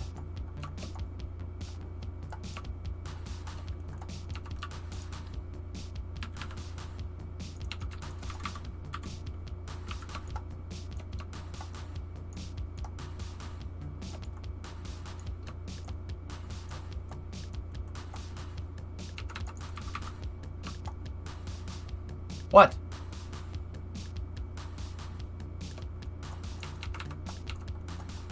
Alright, hold on. I screwed that up. Alright, let's take a look at the next line. So 1, 2, 3. Oh, okay, cool.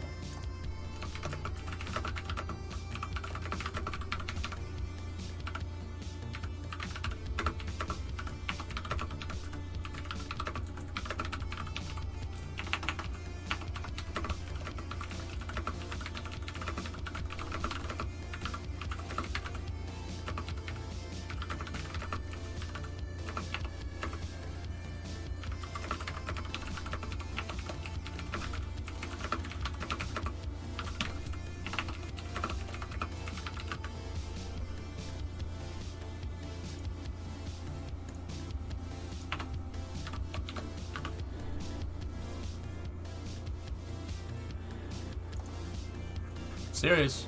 Serious, 12. Oh, yeah. You guys. Yeah.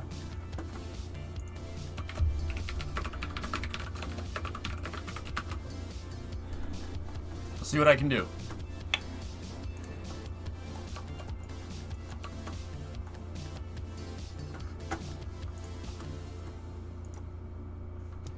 I mean, 12, something might come of it. Who knows?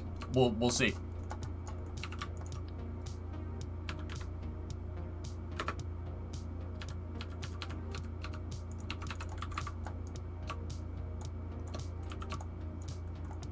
Can you quickly explain how you auto-strut your crafts? All parts grandparents strutted.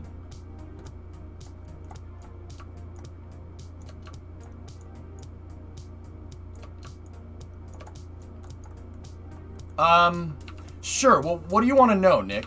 So, okay. Auto-strutting, dude, is a tool in the arsenal, okay?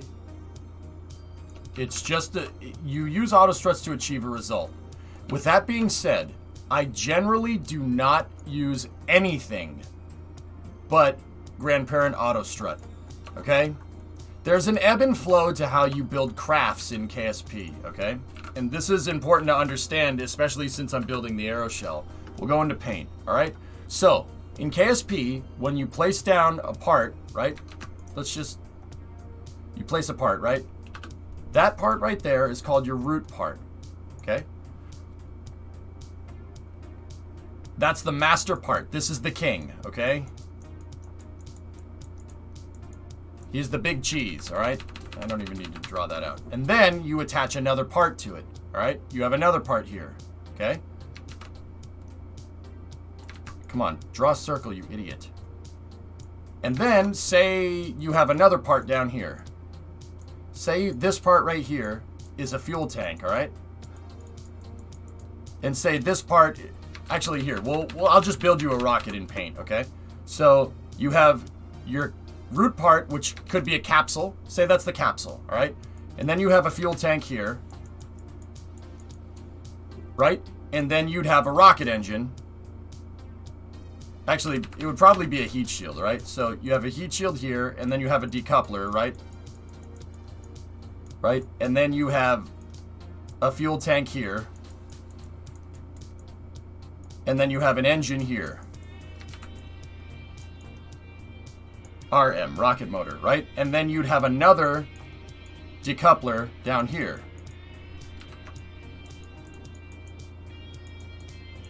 Right? It's just over my head.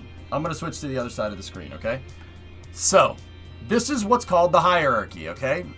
The hierarchy in Kerbal works a lot like a CAD system, believe it or not. It's very, very similar.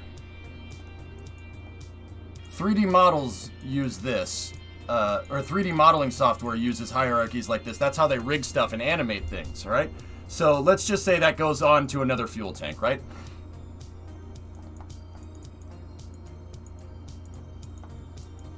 Right? That's your root part. Now, there's 3 different types of auto struts, okay?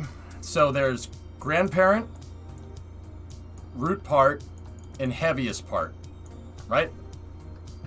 Now, if I took the auto strut function on the capsule Nick and I set it to grandparent part, it's going to do nothing. Why? Because it has no grandparent. That's the start of the bloodline, so to speak. Think about this kind of like a family tree. If we set the capsule to root part, it wouldn't run any strut either, because it is the root part. You can't strut it to itself. If I was going to strut it to heaviest part here, which one of these parts would it strut to if we were going to select heaviest part? Did you hear about all the Nalco news? Yep. Yeah, we'll cover it during Space News. That's right. A heaviest part auto strut will run to the fuel tank, because the fuel tank is the heaviest part. Now, say that you have no fuel left, right? And your rocket motor weighs 2 tons, right? And your fuel tank is 1 ton with no fuel in it. So say you launch with heaviest part auto strut, you make it into space, and you use up all your fuel, right? And then you just left the capsule up there. Say they're doing a rendezvous mission, so you leave the capsule up there. You use up all the fuel, and the fuel tank has no fuel in it, and it weighs 1 ton. If you reload the game, if you reload the scene, the capsule, which has heaviest part, will now strut to the rocket motor. It'll rerun the strut for you. Okay? If you reload the scene or if you time warp. This is the reason right there why I do not like using heaviest part or root part unless I absolutely have to. Okay? The reason is because of that. It'll run a strut where you don't want it to run a strut. Okay? This is why I'm constantly looking at visualized auto struts in game, especially when we go to launch. I'm constantly looking at the spaghetti to see how the hierarchy is going. I'm trying to see and make sure that it doesn't run anything. The game isn't running an auto strut where I don't want it to be. All right, because that's changing structurally how your rocket is supposed to work, right? Hey, Soonti, what's up, dude? How you doing? Found out yesterday the company I work for is the GSC for Dream Chaser. Nice, Brainiac. That's cool, man. I really need a fact for this stuff. I need to make YouTube videos for this and just refer people to the YouTube vids. But I like individually explaining it. It's fine. So, now, this is why I don't like using heaviest part, because it'll, I can't keep track of how much fuel I use, where auto struts are running. I generally use grandparent strut the most and regular struts. So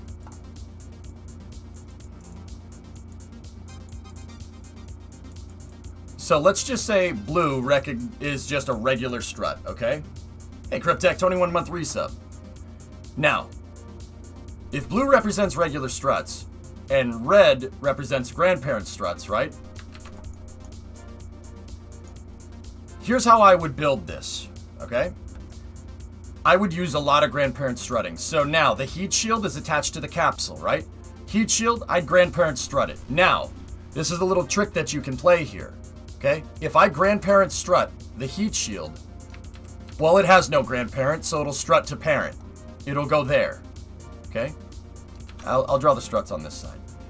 If I grandparent strut the decoupler, it's going to run a strut there. Because this, the decoupler, is second or third in line. So its parent part is the heat shield. Its grandparent part is the capsule. The fuel tank, if I set that to grandparent part, its grandparent part is the heat shield. And now you ran a strut through your decoupler for free. So, you know, decouplers in Kerbal like to weeble wobble around and stuff. It's a pain in the butt. Grandparent strut gets around that. If I take the rocket motor and I grandparent strut that, it's going to strut to the decoupler. If I take the decoupler down here and grandparent strut that, it's going to strut to the fuel tank. See that? I would use this in conjunction with regular struts. What I would do on top of this is, actually, that would be pretty solid in this particular case. It would be pretty good. If I really wanted to be sure to make sure that my capsule and decoupler don't mess up, I would use regular struts here and here. Now, say you want your capsule, right?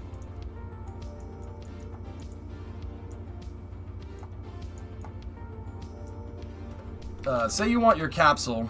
There's your capsule. Here's your heat shield. Here's the decoupler. Here's the fuel tank. The rocket motor is attached right here, so... And then there's another decoupler after it, right? Say I wanted to have extra fuel tanks on the side, right? So I had another fuel tank here. Say I wanted to put some monopropellant tanks on the side, right?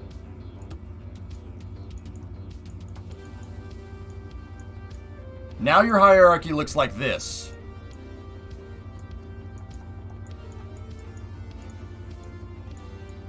Now it looks like this. This is an opportunity to reinforce the structure on your ship. This is a scenario where I would run regular struts. These monopropellant tanks, I would try to strut them to the capsule with a regular strut. That would make sure that on top of having an auto strut that's going through like this, right? You have regular struts going through like that. This creates a triangulated structure. That creates a triangulated structure using regular struts and grandparent struts. It makes a right triangle. Actually, it makes a cone, depending on how many of these you have attached. If you wanted to attach 4 of them, well, you would have 4, and you'd have a cone like that. See what I'm talking about? This is hierarchy design, dude. There's a whole build craft to this thing, man. So it really comes down to what you're trying to do. I'll give you a slight example here. We'll blackboard that thing. I'll give you a slight example here. So, how I like to do it, actually, we got to erase that and go to paint again. How I like to do it is I like to go down and back. My build style can be attributed to basically this. A W. That's it. I like going down and back with my design. So you have your hierarchy going down the line, right? And then you have somewhere a symmetry node, right? And then you go back up the line. Like this, right? The reason why I like that is because you're basically building a bridge. So if blue represents regular struts, right? See what I'm talking about? You basically box stuff off. I like basically making branches off of the hierarchy that go back up and double back in using struts. This is how I build, because if I have regular parts here, here, here, here, here, and then we split it here and here, and then I have another part here and another part here, And then we have parts up here that we're strutting back into the root part. Let's look at the auto strut game. So grandparent part would go there. Grandparent part would look like this. Grandparent part would look like that. Another grandparent part would look like this. When you get into symmetry, grandparent auto strutting picks up on symmetry. So the grandparent part for this is that part right there. So you'd get a grandparent part there. The grandparent part of this piece right here is right there. So you'd get another grandparent strut like that. And then grandparent struts, because they pick up on symmetry nodes, would strut through here to themselves like that. Grandparent strut here would be a strut that goes down to there. Right? This creates a triangulated structure. It's built like a freaking trestle. This is how I build in KSP. I make sure I build stuff in U shapes like this, right? And then, on top of this, you don't have, see, if you notice, we don't have much structure up here. So, from here, I'd run a strut there, I'd run a strut there, I'd run a strut there, and I'd run a strut there. When I'm sitting here in build mode, and I'm sitting here going, oh, I don't know how to do this, I'm visualizing that in my head. It's a trestle. Triangulation, just like you're playing polybridge. Triangulation is the best way to create the best structure. It doesn't matter if it's a bridge, it doesn't matter if it's a rocket.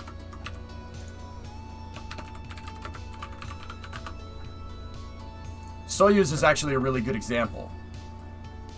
The reason why Soyuz is a good example is because Soyuz has the struts exposed because of the hot staging. So if we look at a render, this is a render from Anatoly, right? Look.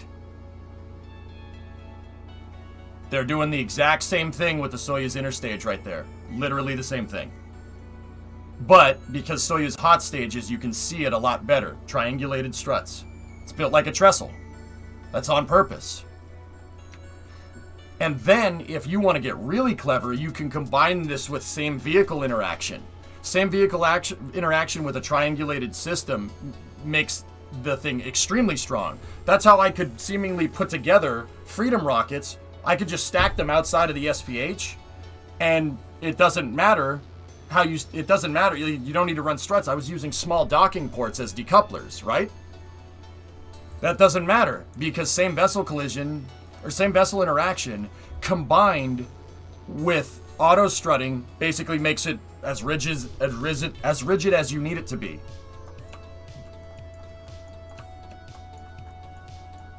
You have to enable part action windows SimSim in the settings.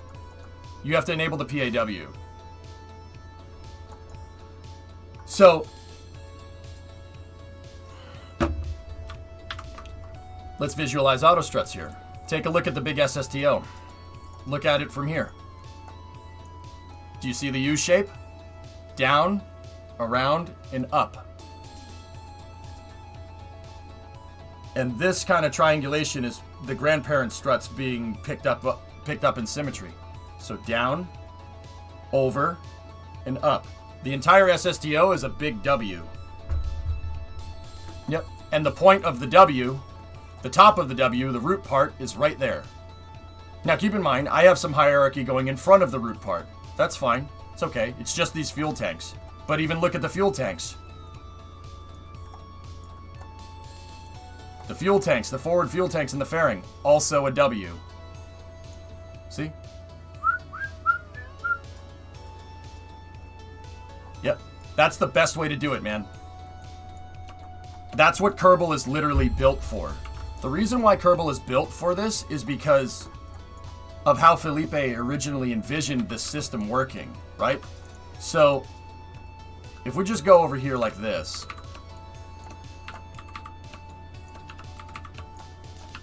and say, bear with me, we just build the exact thing that I was just trying to show you in MS Paint, right? So you have your capsule. Just pretend that this is the root part, okay? It's not. The root part is over there in this hierarchy, but let's just go local here for a second. Pretend that girder doesn't exist, okay? So you can have some parts out in front, like this. That's no problem. Like a docking port. Have some parts out in front of your root part. That's fine. Do you achieve the U or W when you place struts? I close off the tops with regular struts, Badger. Yeah, auto struts won't... Auto struts are beholden to the tree that you make. So if I make a U shape like this, or a W shape with the center, I regular strut the top. Guys, that's what all these struts are. This is closing the top of the W, so to speak. And then even the payload bay. Payload bay goes aft attachment point, which is attached to the fairing, right? Payload bay, nose cone, or Mark III adapter, and then nose cone. Those are also closed. It's a closed loop, using a regular strut to kind of close the box, so to speak. Right there, and then I have the payload bay strutted there. It's a trestle, man. So, over here, right? Let's just say, right, you have that. Right, and then you have a... I don't think I have... Yeah, okay, we have a 2.5 decoupler. There it is. Right? And then you have something like this. And you have something like that. There, you have your service module, right? Kerbal is designed...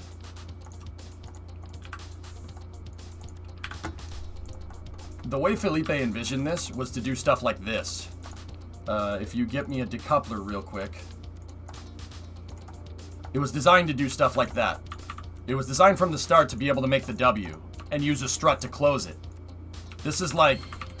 I've not studied this, but, you know, I've looked through... I've lived through a lot of versions of KSP in my day. Back in my day. So... Like, say you're making a side booster here for your rocket, right? It's designed to make the W. Kerbal is designed to do that on purpose. Now, what would be the strongest way to do this? Discovery. I could run an extra strut here if I wanted to, right? We could run an extra strut here. That's pretty strong. But the strongest way to do this would be to do something like this. Close the loop. Strut the nose cone to the service module. That goes down, out, and around, and then closes it. Now, don't get me wrong, when you separate now that's the only connection. Say you jettison these tanks, right? That's your only connection. That's connecting your core stage to the fuel tank. So you're going to need some reinforcement in there. This is where I would use same vessel interaction, right there, to make up for the structure. Yeah.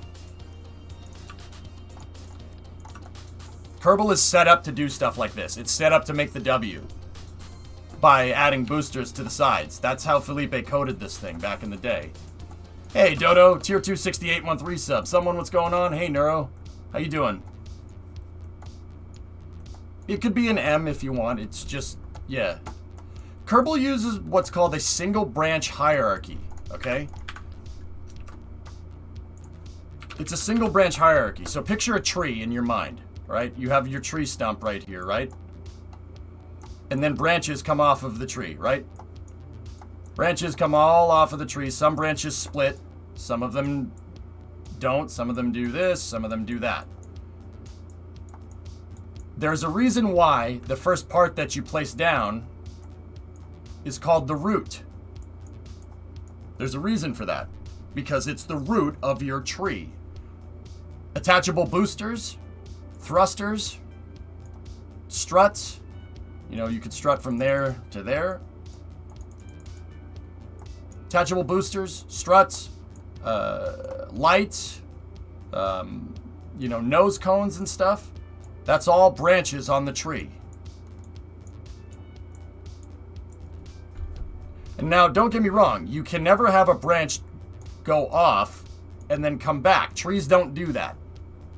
Trees never grow a branch and that branch grows back into another branch. It's not, I mean, I'm sure it's happened with some trees somewhere where it's grown like around something. That does happen, but Kerbal doesn't obey those rules. It obeys a stereotypical tree, right?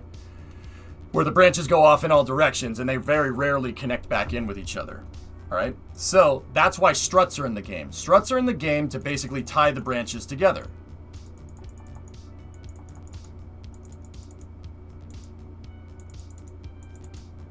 You want to make sure when you build that you're tying all the branches together in the right spots, because or else you'll have a floppy branch that's not gonna work very well. Carrot. Yeah, there you go. Yeah, it's a carrot, right?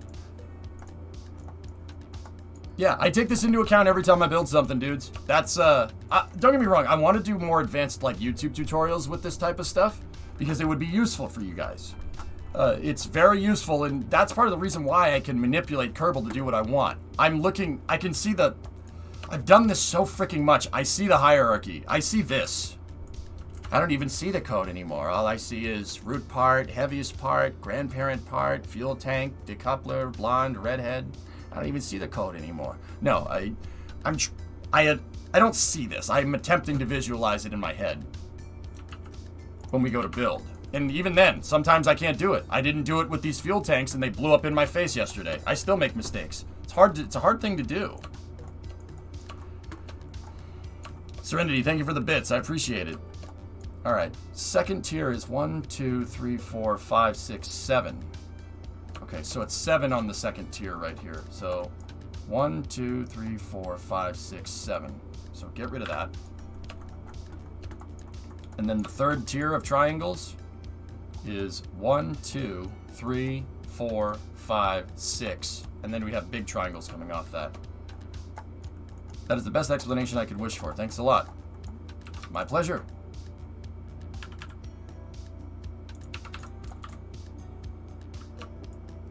I want to teach people this stuff, dude, because even now, this stuff can all translate into real-life structure. Now, in real life, you're not obeying the single branch rule like I'm talking about. You don't have to do that.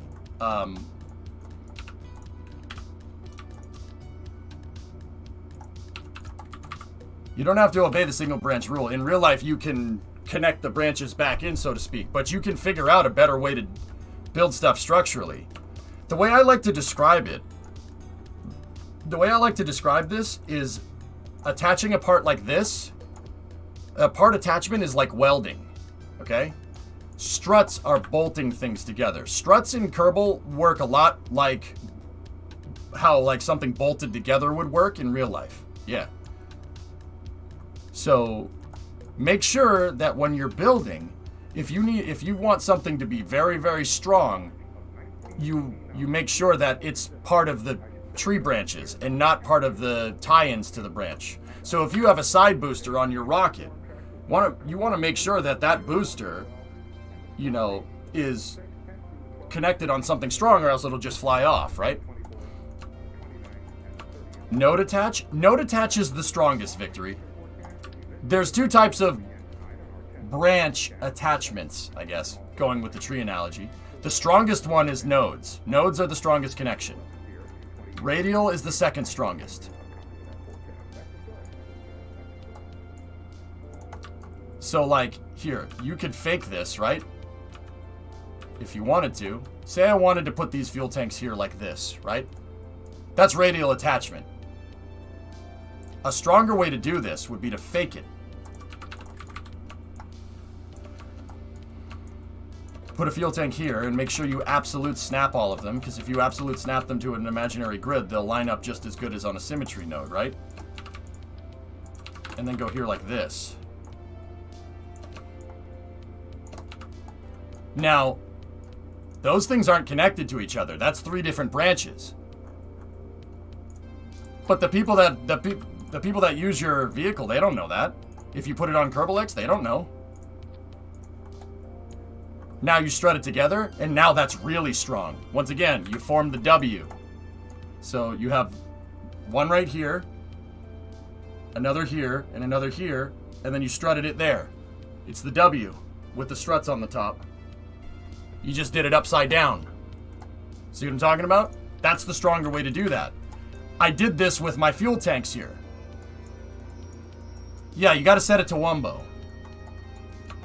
I'm not cheating, Victory. Freaking, it's not cheating. I'm using welding where I need it, and I'm bolting stuff together where I need it, just like you would on a regular spacecraft. So it's an M. No, you got it set to M for Mini, Panda, when you should set it to W for Wumbo.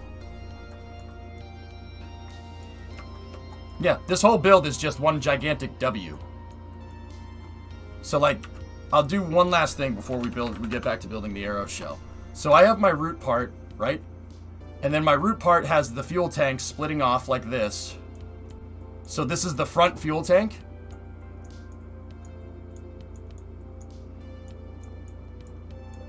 That's the front tank. I can draw you the hierarchy from this off the top of my head. That's the fairing right here, which is the root. There's the conic adapter. There's the girder segment. There's another conic adapter. And then there's the aft fairing, right? The aft fairing has 2 girder segments attached to it, right? And then that has a fairing attached to it. And these are my back fuel tanks. And guess what my back fuel tanks are?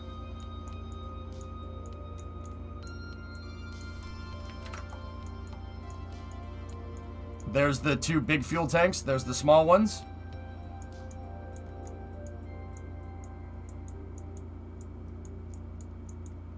And then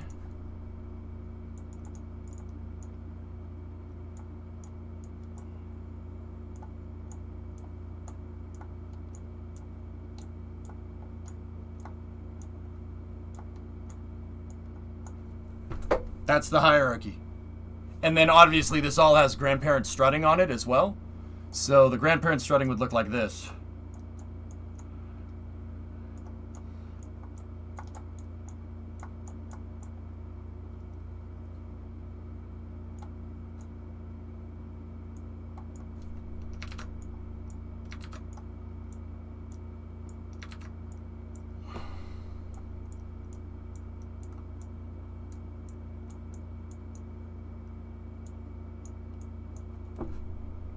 There you go.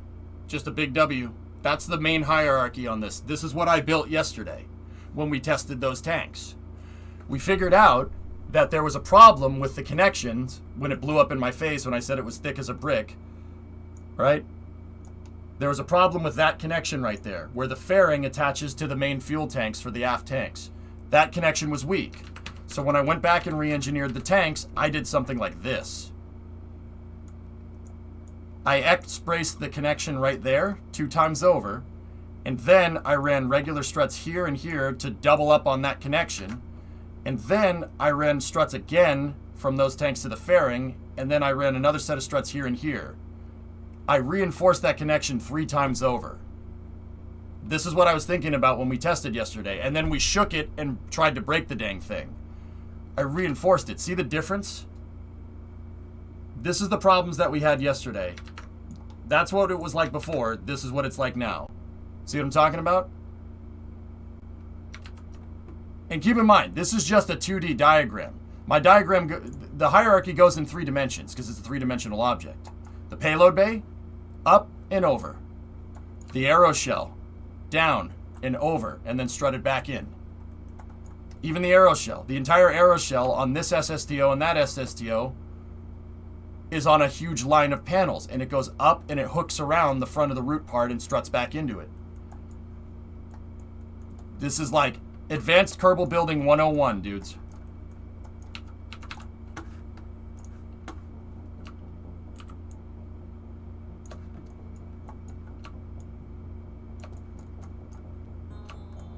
I wanted to get into it today anyway. I was going to talk about hierarchy anyway, because when I'm putting this together, I knew people would ask questions. So actually, Nicholas, it's probably for the better that it's probably for the better that you asked that, because yeah, I was planning on doing that. Is this even possible without visual struts? What are you talking about? Oh yeah, also all of the aero shell is grandparent strutted, and each one of the lines of panels is a branch. See? Each one of the lines of panels is a branch, and it goes up and over, grandparent strutting, and then I strut it back into the main fuel tanks at the top. Discovery, go at throttle up. Yeah, each one of those is like a rib cage. That's why the aero shell can withstand a lot. It's very strong. And also, node attaching all the panels together helps with aerodynamics. We actually confirmed that. Yep, that's what 10,000 hours of Kerbal building will get you. But see, I was already kind of predispositioned for it because this is just a CAD system, guys. It's just CAD. It's CAD with a bunch of pre-built primitives. I can model this exact thing in Maya, and I could show you the hierarchy in Maya or in Blender or in AutoCAD, whatever.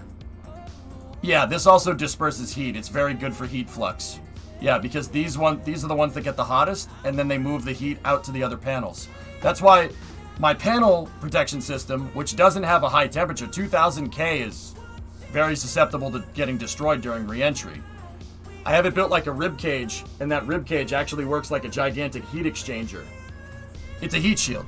It's a tile heat shield. It does exactly what the tiles do on a space shuttle or on Starship. It does the same thing.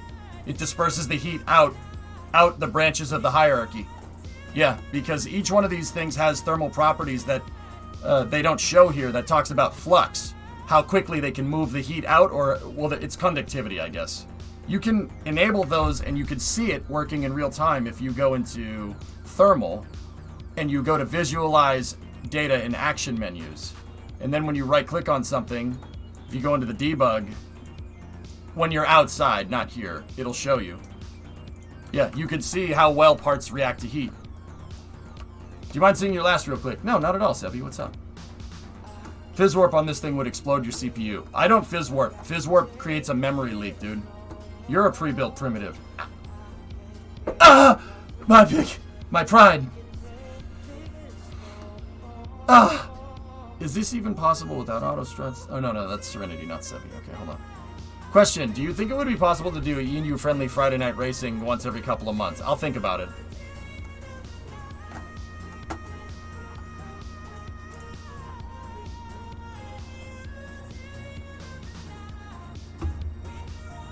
With that being said, I have made craft using this build method in the past, Serenity, that are impervious to fizz warp. You just really have to overbuild. You really have to make sure nothing bends, which is hard to do with an airplane, but I have built fizz warp capable vehicles. I came up with this idea a long time ago in an old mission mode save of building a cargo plane and assembling a rocket at the desert without actually putting anything out on the desert runway. So, like, if I wanted to build a rocket at the desert, I would have to fly the rocket parts there. Or if a capsule landed near KSC, I could recover it and bring it back to the desert.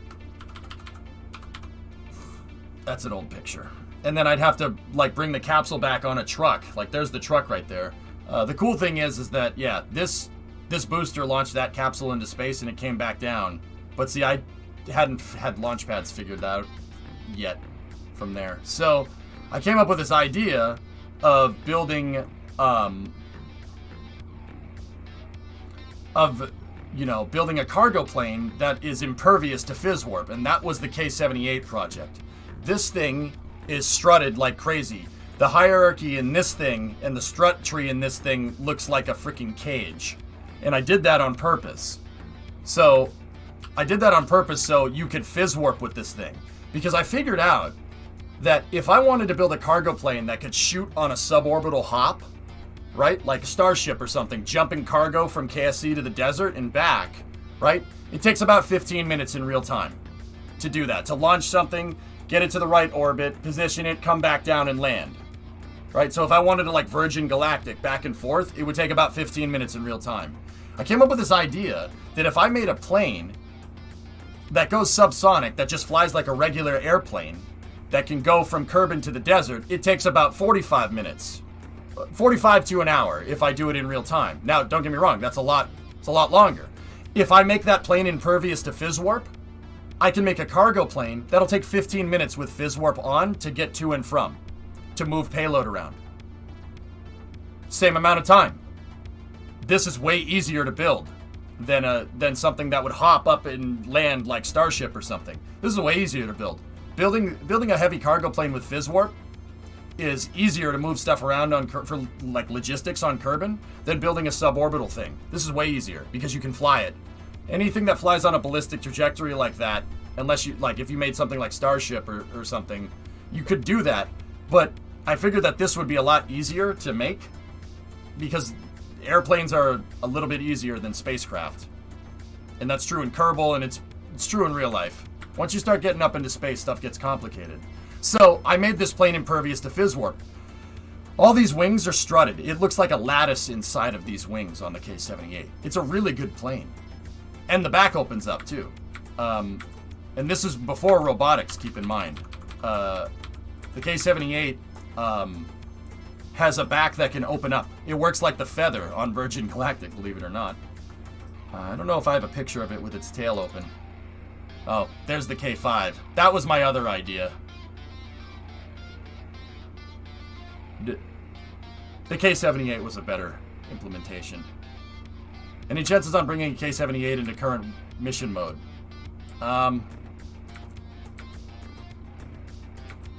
No, it ended well. It's just not very good at fizz warping, Serenity.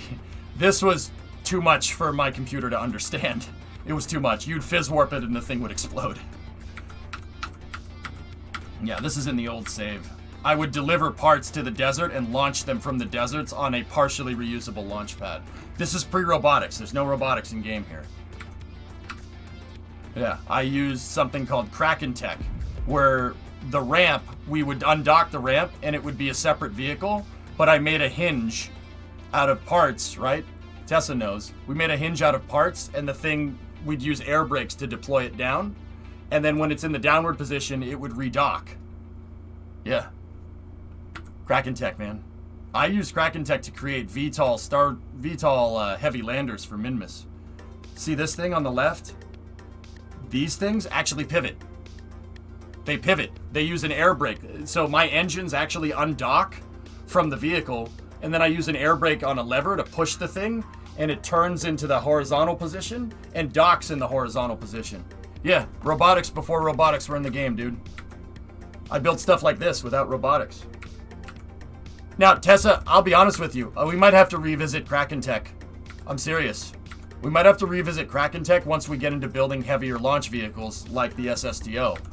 I'm not sure there's any hinge in the game that would be able to move that SSTO that we're building around. Yeah, it's Concord. When should you make a 2021 guide for Kraken Tech? Oh dear.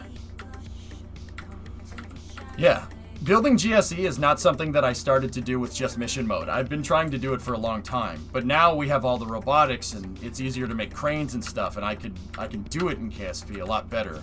Yeah, that core didn't end very well.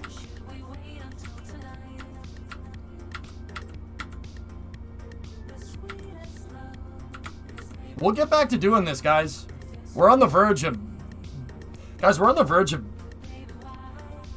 with the big SSTO, we're on the verge of having streams like in 2015, 2016, where I was launching one a night. And if this SSTO works how I think it's going to work, this will have as much payload capacity as my original Collins orbiter. And if it has that much payload capacity, you can expect... I'm serious about this. And this is what I mean about getting to using SSTOs in good faith. You'll see stuff like this. Launching telescopes. Lunar architecture back on the table easily. Not necessarily Neptune, but road trains in space. Space trains. I'll do stuff like this, sure. I'll show what having a reusable vehicle in low Earth orbit can do for a space program. So having something like the shuttle or Starship being used how they should be utilized. And now we have Kerbal construction, guys, so I could build stuff this big with the SSTO. It's no problem. Yeah, there's the Minmus road trains.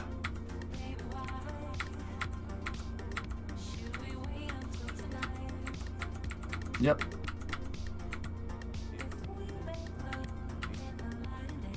Yep, there's the tilt engines. And my shuttle. I would dock the shuttle to these freighters, and we would load cargo in with the shuttle. Now we could do stuff like this. I could do stuff like this with a robotic arm on the SSTO. Oh yeah. You guys, trust me, mission mode is going to coalesce very soon. And it's going to get crazy.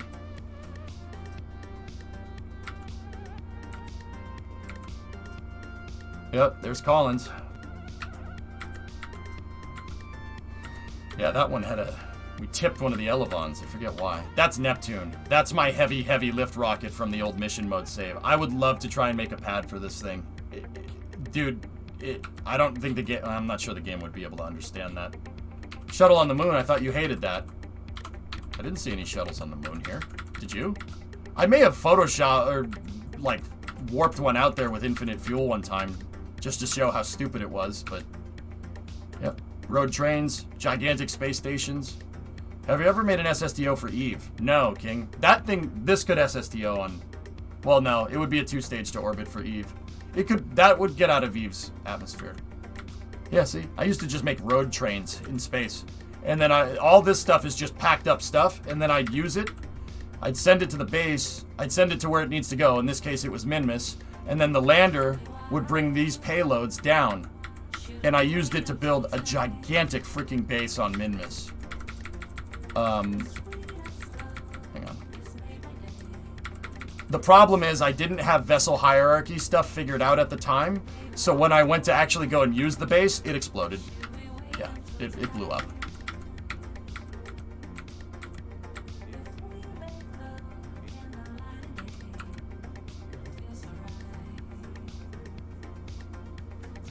I used to use the Pelican to go and recover the capsules. We made a Pelican in this game from Halo. It flies. Ish. There's the base on Minmus. What happened to the base? I forgot about it. I went on vacation and just left it there. Yeah, see... The reason why I'm good at building pads is because I have a lot of experience with failing. I've found thousands of ways to not make a launch pad. There's the Minmus base when it was finished. Yep. It had a crew access tower and everything. So Kerbals we'd land the freighters down here and it would refuel. There's an ISRU over here that's doing the refueling work, right? And it blew up, but what I had planned was having a crew access tower right here. This crane thing was supposed to be on here, and it could rotate 180 degrees back and forth, so Kerbals didn't have to use their jetpack to get up onto the freighters. The gantry would go up here, and the Kerbals could walk into the airlock over there. Yeah.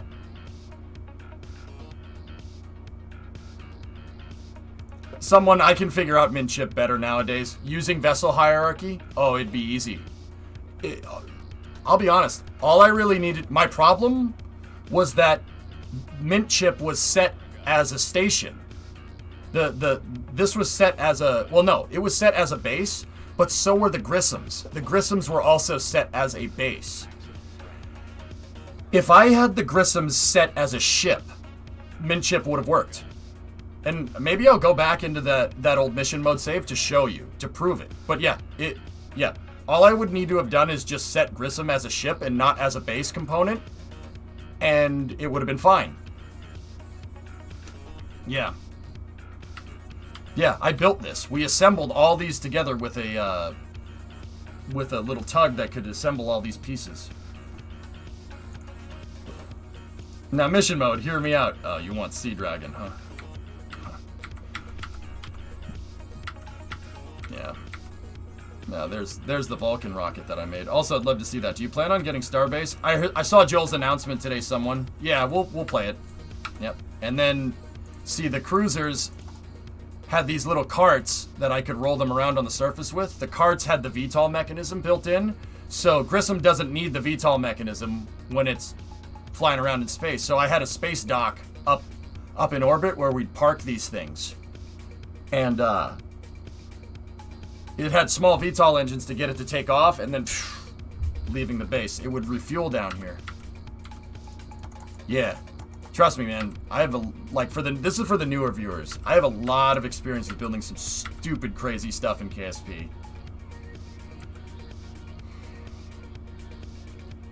Yep, there it is. Built this all. No robotics, no nothing. I built that with no robotics.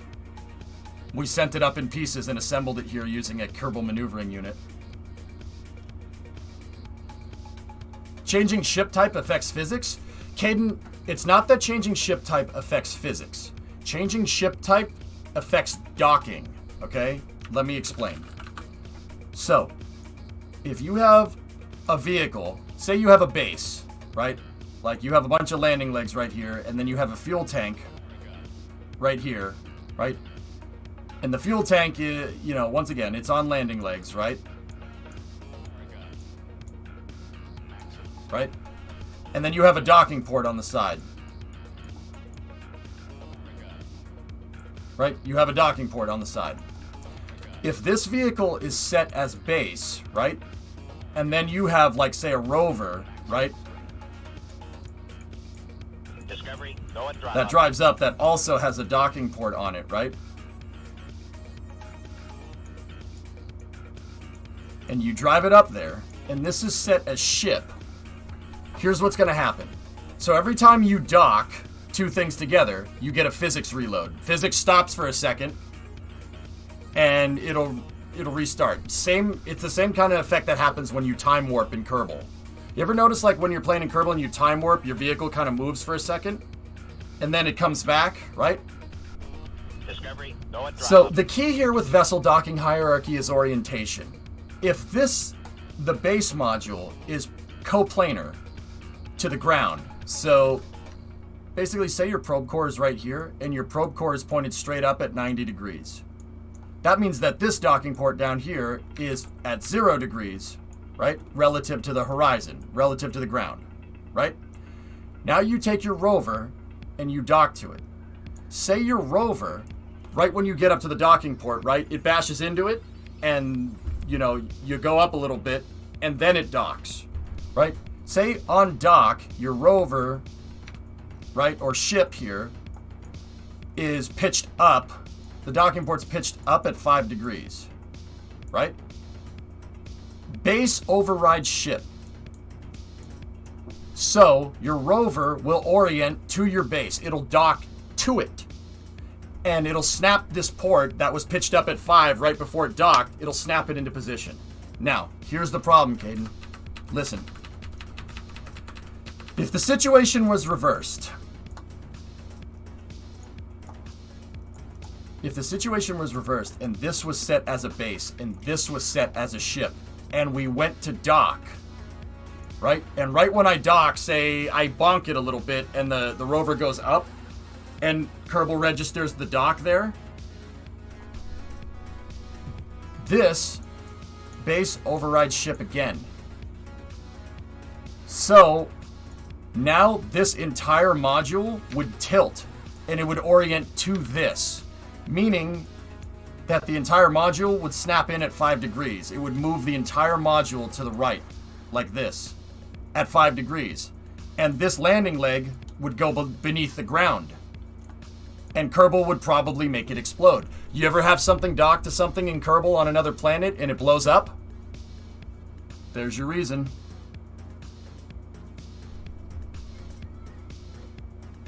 There you go.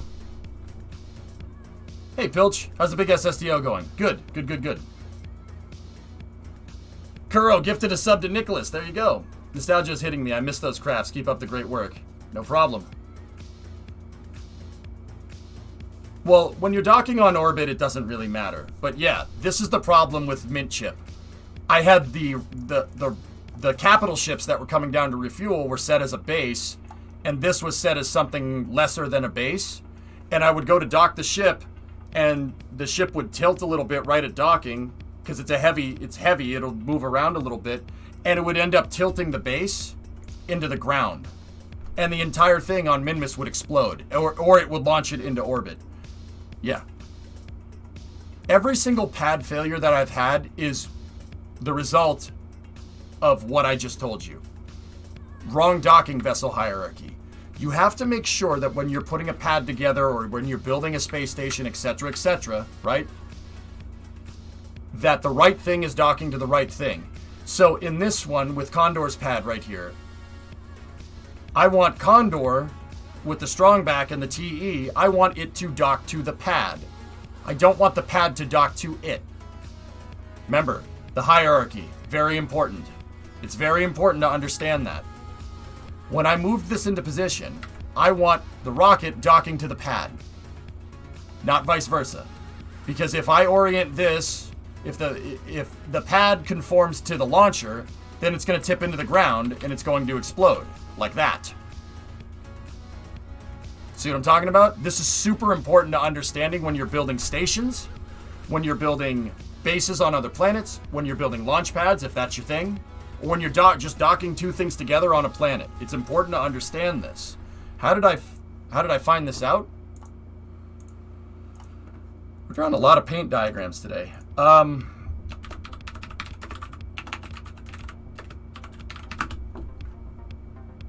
did I find this out? Well, a lot of trial and error first and foremost, but here, let me link this post up. Claw, I haven't talked to Claw in a long time, but he's a former KSP developer. He wrote out how the docking hierarchy works in 2014. It's a tutorial for these rules. Once I figured this out, building pads got a lot easier. I'll link this up in chat for you guys if you want to read it. No mods to keep up with paint. I'll do it myself, man.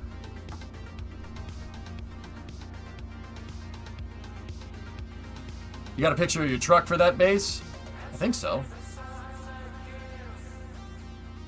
So, you always want to make sure that, you know, you're docking the right thing to the right thing. So, if a ship with Kerbals is docking to the station, right? You say it as the ship docking to the station. You do not say the station is docking to the ship, right? That's what Kerbal vessel docking rules are all about. You have debris, probe, rover, lander, ship, station, base. Base is the king. Everything docks to a base. Stations dock to a base. Ships dock to the station. Ships dock to the base. Bases don't dock to ships. Differences. Landers dock to ships. Rovers dock to landers. Probe docks to everything. And debris is the pawn, if we're talking chess pieces. Debris docks to everything. Nothing docks to debris. This is super important when you're building in Kerbal. Like, if you want to build right and you don't want to have your craft just randomly explode, if you're docking two things together, this is very important. Yeah, I gotta get ready with work. I'll talk to you later. Thanks again, bud. See you tomorrow. Yeah, no problem, dude. No problem. I'll link it up again. What's that, arc sign? Oh, a Eurofighter announcement. Cool. The other thing, guys, is that you gotta be very careful here. Remember how I was talking, for the viewers that have been here, I was talking about hierarchies. You remember that part? If your ship, say you have a ship and there's a docking port on the back of the ship that's low on the hierarchy relative to your root part, and you dock that to a base, you flipped your hierarchy around. That's an important thing to understand. This is the reason why I don't use heaviest part and root part.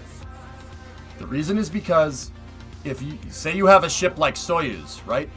Soyuz, the root part is obviously the capsule, and then you have the orbital module in front of it.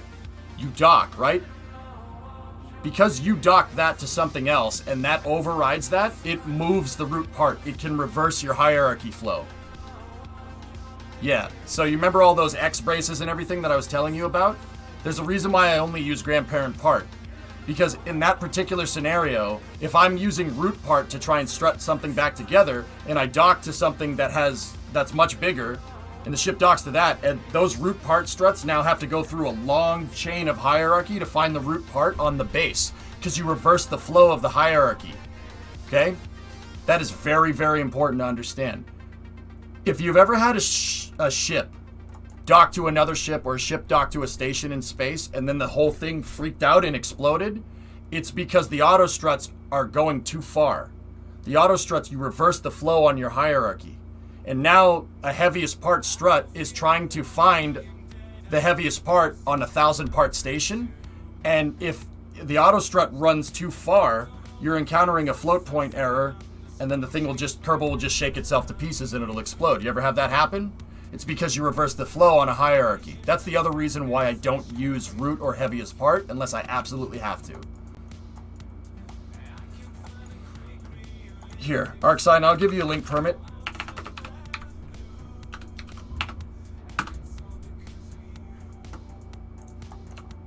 What happens if you dock two objects together with the same hierarchy? It'll look for a secondary flag, Paganel. If you dock two bases together, first of all, they added this in the game, which makes it very useful. So here, you can tell it manually. In vessel naming configuration, you can tell it manually to override by increasing the priority. So if you have a ship that has naming priority 15 docking to another ship that has naming priority 10, Naming priority 15 will override. Yeah. There's no pushing. You can't dock something to something and have the root part not be anywhere. That's not how Kerbal works. Kerbal would explode if you did that. Well, and sometimes there's a glitch, and when you dock two things together, it just blows up. Yeah, understanding how the hierarchy works and understanding how the vessels go together is super important for making a nice, healthy, and successful space program that won't just catch flames and explode. This is why I take my time when I build these vehicles. I mean, how long did it take for me to get this right? We went through like 4 or 5 iterations of the arrow shell to meet up for me, so I could hone the hierarchy in to get it working correctly. So it looks like ship 20 has a side-facing quick disconnect plate on the center line of the ship. Interesting. Anyway. Is using grabbing arms the same as using docking ports? It'll do the same thing, Sea Dragon, yeah. But I like using docking ports because docking ports are precise. Yeah, they're precise. They magnetize and they align and you dock every time. And when you dock, you're precisely lined up. Yeah. Claws work. Yeah, of course. But claws still obey those same rules. Instead of 2 docking ports butting up against each other, you have the claw butting up against a fuel tank or something. The cool thing about that is we figured this out during the Asteroid Day streams. You can attach a claw to an asteroid, and then you could set the claw to heaviest part, and it'll strut to the asteroid, provided you don't have a heavier part than the asteroid that you're docking to. Yeah, asteroids are just parts. The asteroids are another part in the game. So, not only can you claw to an asteroid, but I can get a Kerbal out there with Kerbal construction, and I can attach docking ports to the asteroid in construction mode. We did figure that one out.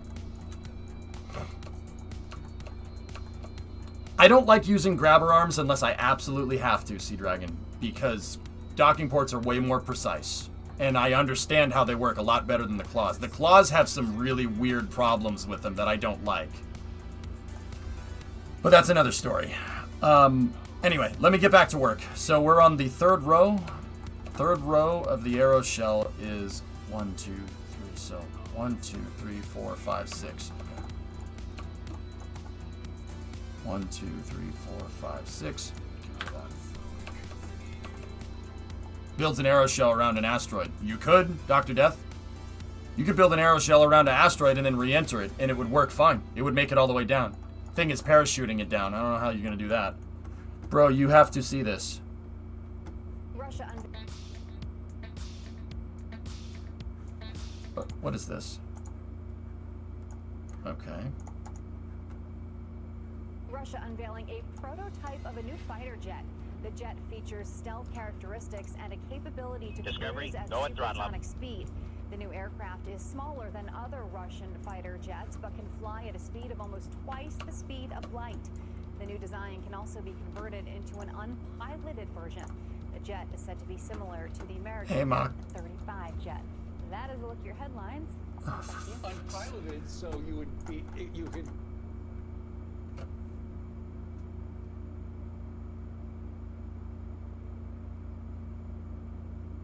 God, I'm embarrassed for them.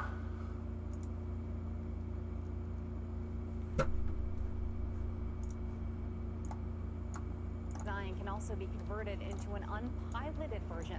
The jet is said to be similar to the American F-35 jet. Smaller than other Russian fighter jets, but can fly at a speed of almost twice the speed of light.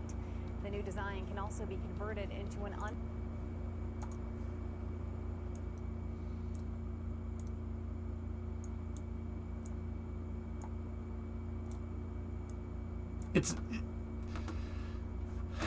Let's be real. That's not on purpose. That is not on purpose.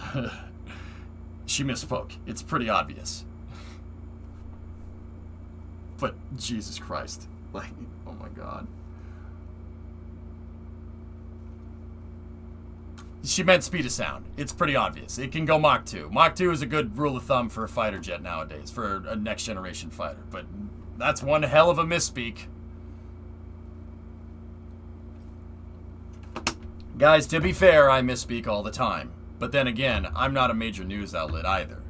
But who worked on the copy for that? That person, yeah. I want to meet the intern that did the copy for that. Yeah, Lavi, everybody misspeaks, dude. And I get it. Everybody wants to dump on Fox News, right? It's a fun thing to do, right? But look, people misspeak. It happens, all right? It's still funny. It's friggin' hilarious, but... oh, this world, man. It happens. Like, I get it, but it's still funny, you know?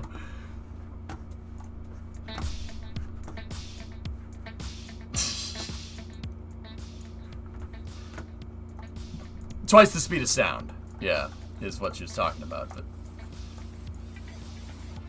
why does she get camera approval if she's going to say stuff like that? Well, Pilch, once again, it's important to understand. It's important to understand how how that production is set up. I have some experience with that. At school we learned about how film production works at Full Sail. It was part of the curriculum. She's reading off of a teleprompter. Okay, and the teleprompter, what shows up on the teleprompter is called copy, all right? Copy is something from, actually, the advertising world. You ever read a little blurb about, like, a product when you're reading a newspaper or something, or, you get an ad or whatever, and there's that little blurb, like, the new Volkswagen Beetle, twice the Beetle, half the price, blah, blah, stuff like that. That's called copy. She's reading that copy off of a teleprompter, all right? Now, I don't know if that was a Freudian slip or if dude, it might not be her fault. This is how newscasters have to do this. They're very rarely improvising. It's very scripted because it's a live cast, because it's live. It's unlike me. I don't give a frick, dude. I pick my nose on stream. I don't give a crap. Like, but once again, that what I just did there, someone's like, okay, yeah, leaving now, That's not how kind of major news organizations work. You want to be professional and you want to have somebody that's ideally good looking, man or woman, it doesn't matter, but they're basically reading a script, and it's very rare that they go off the cuff like that, especially when it comes to the copy, right? Somebody, that's not the newscaster's fault. That's the person that's doing the copy on the teleprompter. That's their fault. That's where that problem lies. It's not with the news anchor. It's not with the cameraman. It's not with the director. That's the person that's doing the copy. That's completely wrong. So she may not have misspoke. It could have been the copy as well. Like, and once again, I'm not sticking up for Fox News by any means. They don't need me to do that. I'm not doing damage report for them at all, or damage work for them at all. It's just, once again, it's important to understand how the system works. Now, that being said, that doesn't make it okay, because someone that's watching Fox News is going to listen to that and be like, Russia has a new plane that can go twice the speed of light. That's what I heard. That's what they reported. You see what I'm talking about? This is why it's very important with how I report the news here to stick to facts. It's op-ed until I get a concrete source. Like what's going on with Nauka? We don't know what's going on with Nauka. It's very important to know that there's something going on with it because they haven't boosted its orbit. They didn't adhere to the regular schedule. So there is some validity to it, but I don't know exactly what's going wrong. I've heard that it has something to do with the fuel tanks, but that's nothing. That means nothing. And once again, this is why it's important, especially with me as somebody that reports news, especially with space stuff, to do my due diligence. But even then, sometimes I still misspeak. Sometimes I report stuff wrong, and I don't do it on purpose. It's just a lot of you guys follow the news cycle a lot faster than I do. You went to Full Sail, had a buddy graduate from show production in 2003 or 4 from there. Yeah, terminal, Full Sail, yep, 2006 to 2008, bachelor's in computer animation. But we also studied film because you can do computer animations for film. People do it all the time. Like a really crazy example would be like Transformers. We were studying digital domain in Transformers, the 2007 Transformers movie in school. We studied it. Yeah. We studied how they did the effects. Dude, we had a VFX class that was actually really cool. We studied episode 1, the pod racing, for doing particle shatters and particle effects, because the pod racers, when they crashed, right? Industrial Lighting and Magic is the production house that did the pod racing thing from episode 1. ILM is George Lucas's production company for doing 3D. ILM is, well, it's not for 3D, it's special effects. They did the special effects for all the Star Wars movies, if I'm remembering right. We studied the pod racers because particle shatters at that time in 1999 when that movie came out was unheard of. You guys ever look at the pod racing in episode 1? It's not that you can't tell that it's 3D, but it's pretty timeless, dude. It's held up pretty well. Yeah, we studied that. Like how Saboba's pod racer, when it crashes, how it breaks into a million pieces. It's called it's a VFX. It's a particle shatter, which is unreal. It's unreal for the time. It's still good by today's standards. Same thing in terms of special effects for like Jurassic Park. Jurassic Park, the dinosaurs, you could tell it's 3D, but they still look good, right? I think ILM did Jurassic Park too. I forget. But yeah, dude, studied all that kind of stuff. Yeah, Full Sail's fun, man. Systems admin and networks instead, you probably make more money that way, dude. I'll be honest with you. Yeah, that's right, Badger. There's just timeless stuff. Heck, dude, if you really do your special effects right, and you really understand the medium and what you're doing, it'll look timeless. It'll look good even by today's standards. 2001 is 50 years old. Some of the practical special effects in 2001 held up by today's standards, by modern standards. And they didn't even have 3D back then. Kubrick didn't have 3D to work with, which is pretty freaking cool. Anyway, let's get back to work.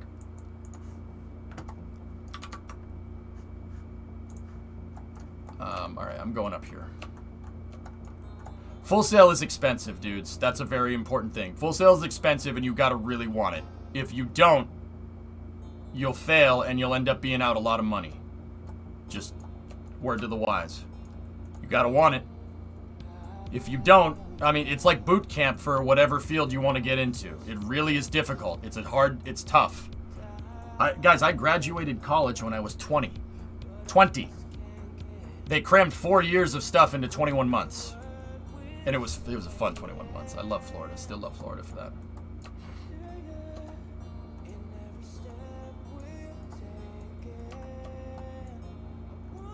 Yeah, Denny, that's what people don't understand. They think, oh, I got accepted into this college. Yeah, enjoying the college life. Anybody that thought it was going to be like Animal House failed miserably. Like, miserably bad. Come back. It's not my decision, X. Dude, I'll be honest with you, and I'm not saying this like, oh, I should have done this. This isn't regretful. If I didn't meet Brimo, I would have moved to Florida in 2017. Yeah, I would have moved to Florida a long time ago. I would have already done it. There was 3 vacations, Jeff. There was spring break, which was a week. There was summer break, which was a week. And there was holiday break in December, which was also a week. Yeah. 21 months straight, dude. Full Sail helps me. Full Sail really showed me how much you can push yourself if you need to. It helped give me the work ethic that I have today. Oh yeah. Hi, Brimo. And no, I'm not trying to hang this over your head, sweetheart, at all. I'm happy that I have you, and I like you more than I like Florida. So, take that for what it's worth.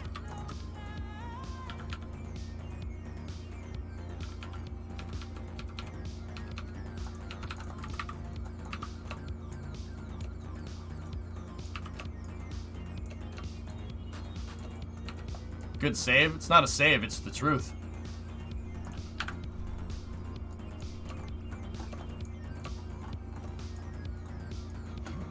It's not a save if I'm not lying. 3, 4, 5. Oh, the 5th loop. Alright, so 1, 2, 3, 4. So what's the 5th? So 1, 2, 3, 4, 5, 6. And then this loop is 1, 2, 3, 4, 5, 6, 7, 8, 9, 10.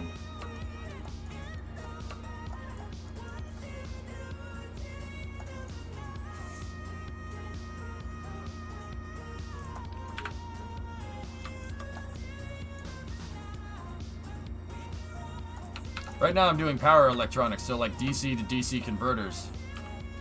Analyzing transient versus non-transient IC filters. It definitely showed me that college life sucks at certain points. Hey. Yeah. I mean, Denny, have you told me that you teach there before?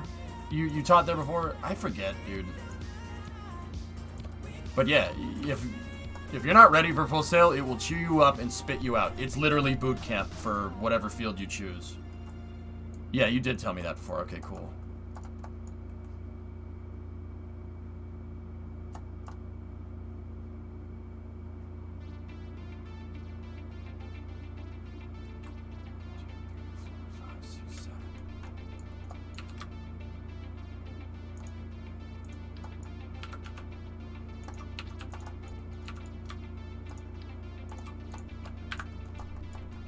So that's the center part. 1, 2, 3, 4, 5, 6, 7, 8, 9, 10. And then this one needs to be the same way.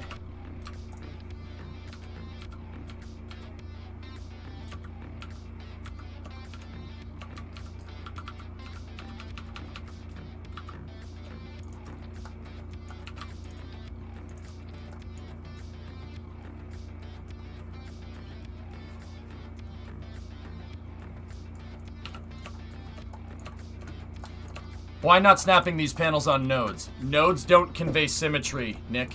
These ones have to be radial attached. You can't node attach something in symmetry unless the part calls for it. So like if I try to turn on symmetry and attach a piece here, it ain't gonna work. But if I have a piece like this, right, and then we attach a symmetry like that, then it'll work. It's just one of those things. Certain parts have symmetry flags picked up over nodes. I forget if this one, if this thing is one of them that does that.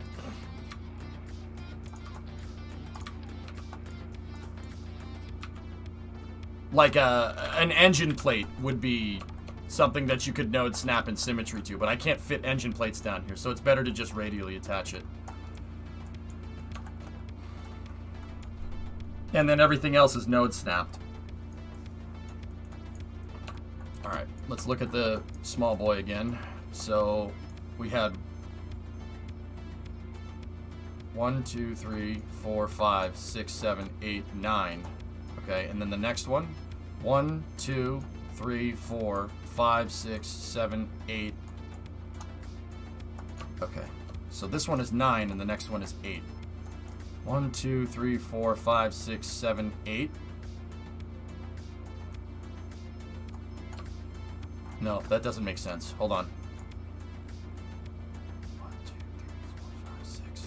1, 2, 3, 4, 5, 6, 7, 8, 9.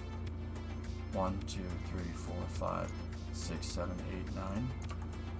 Yeah. Okay, so both of these need to be set to 9. 1, 2, 3, 4, 5, 6, 7, 8, 9. 1, 2, 3, 4, 5, 6, 7, 8. No, that doesn't make any sense. Hold on, I gotta look at this one more time. I miscounted somewhere. So that's the center. So 1 out, 2 out, 3, 4, 5, 6, 7, 8, 9. Okay.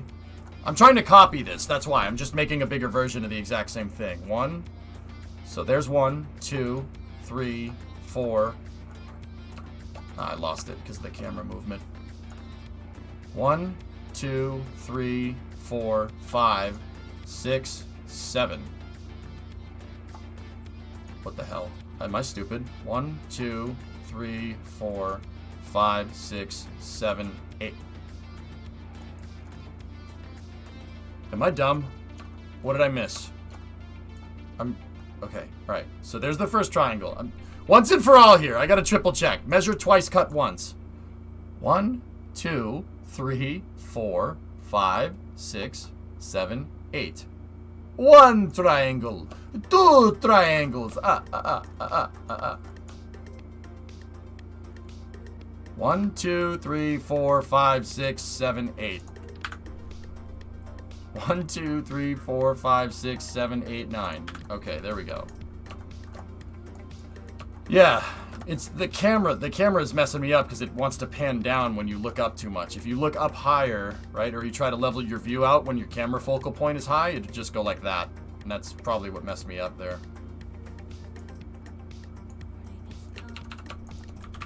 Carry the 1. Multiply by pi. I'm going to move this down so it won't screw me up as much. And then the top stuff here.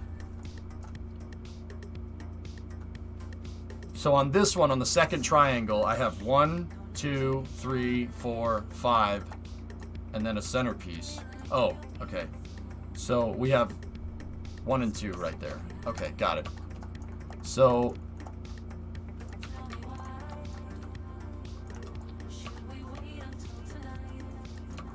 Discovery, go at throttle up. hey Reagan, how's the SSDO going? Good, good.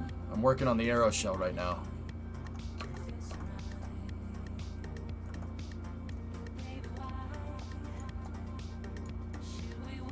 Alright, that's correct. Once again, I'm trying to copy the hierarchy exactly. And now, attached to this one, 1, 2, 3, 4, 5, 6, we have 1, 2, 3, 4. Okay, so let me get the big triangle out.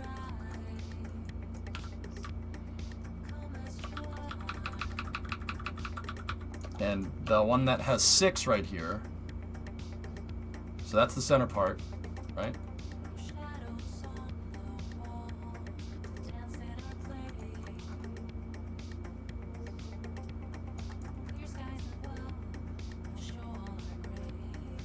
Oh, something's wrong.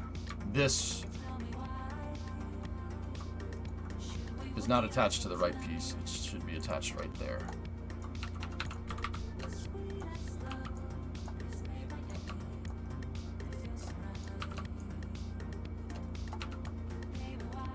This was attached to that piece. It needs to highlight everything in front of it on the hierarchy. There we go. Okay, cool. So, 1, 2, 3, 4, 5...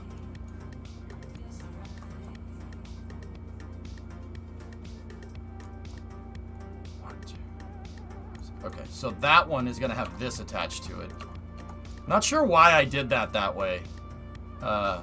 Probably for thermal, so it could move the heat up into these other panels. What? What's that, Forge?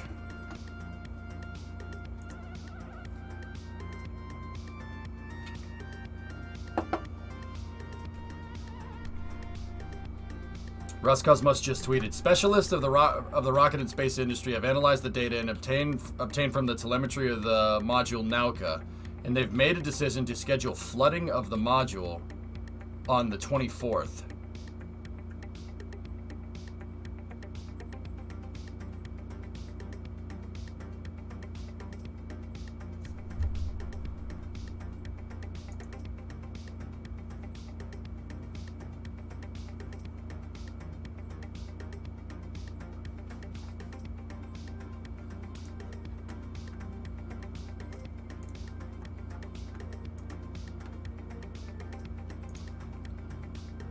Made a decision to schedule flooding of the module piers on the 24th.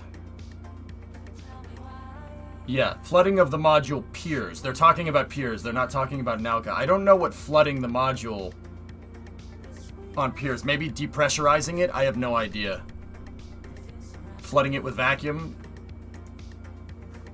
I would guess depressurizing is the right way.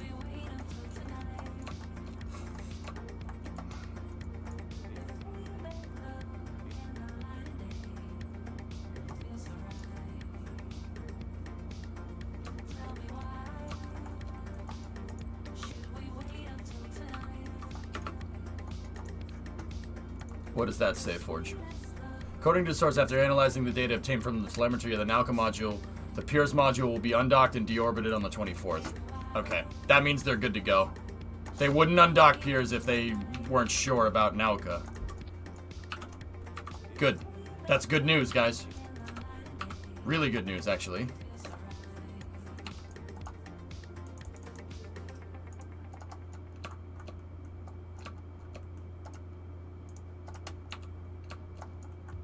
Told you, yeah, I was a little worried there today for a second, but I'm happy now.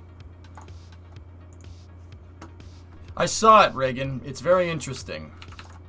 There's an umbilical port on there. Yeah, I don't know what to make of that one.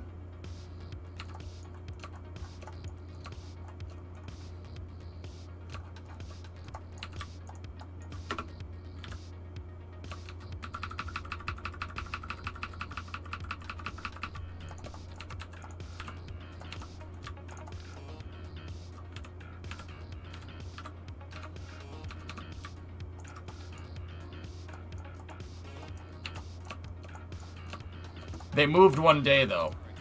Kem, you know good and well they wouldn't undock piers unless they absolutely were sure. Right? They wouldn't.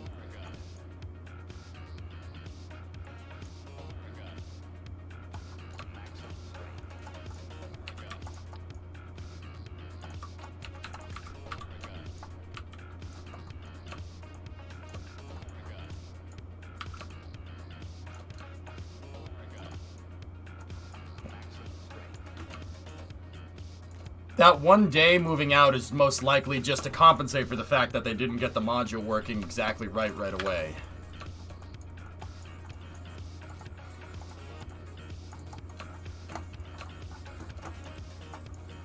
But yeah, guys, like I said, they would not undock piers unless they were sure.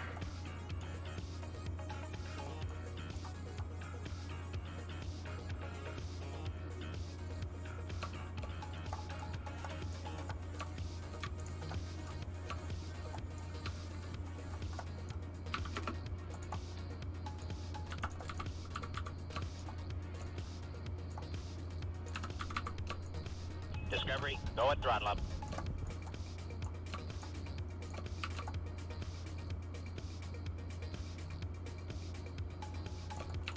Hey, Geeson, what's up?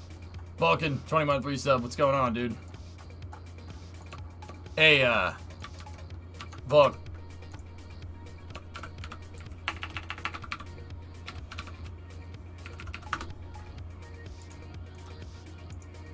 I saw your space shuttle, by the way. That's cool. Where are you? Where's your SSTO that you worked on? It's in here somewhere. Did I miss it?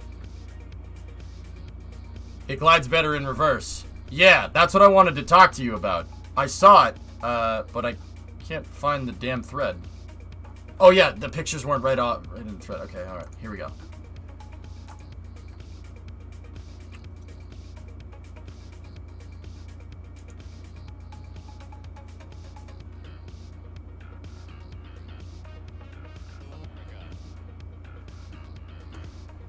Arrow shell, man. That's why I have the arrow shell, dude. Put the panels up at the front. Your wings are up at the front, aren't you? You have wings and flags up there. Alright, Alex. Part of the reason why my panels are on the front of this and not the back, dude, is to counterbalance the shuttle engines. Don't put wings up at the front unless they're down here for generating lift. But even then, be careful. Get your center of lift lined up with your center of mass. And try as best you can to have your dry COM in the middle of the vehicle. It's like a car, dude. With an SSTO or a space plane, you need 50-50 weight distribution. So that means center of mass basically right in the center. That's what I tried to do with these. My payload bay, the center of the payload bay, dude, if you look, is the center of mass of the vehicle. And the arrow shell, like, that's why people are like, oh, just take the panels off. You don't need them. Okay. Yeah, no, you absolutely do. To counterbalance the fact that you have 8 tons sitting off the back. Now, I don't know which engines you used, but it's mostly lift issues from the front that I've been messing with. Yeah. Let's try to put some counterweight up in the front. And once again, I have counterweight up there in the form of the arrow shell. 5 vectors on yours. Yeah, I mean, it's cool. I saw it and I'm like, huh, gee, I wonder why you'd go and do that. No, I'm just kidding, man. It's pretty cool. Yeah, I can already tell from this, dude, your center of lift is a little...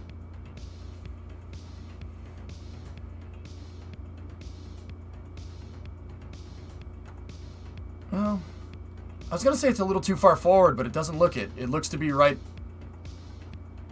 around there. Huh. Yeah, this, see, yours is also susceptible to side slip. Yep. Yeah, post some screenshots. You might need a bigger body flap for something like this, dude. You're moving around a lot of mass. Also, change the angle of incidence on your rear stabilizers. Seriously, tilt them forward.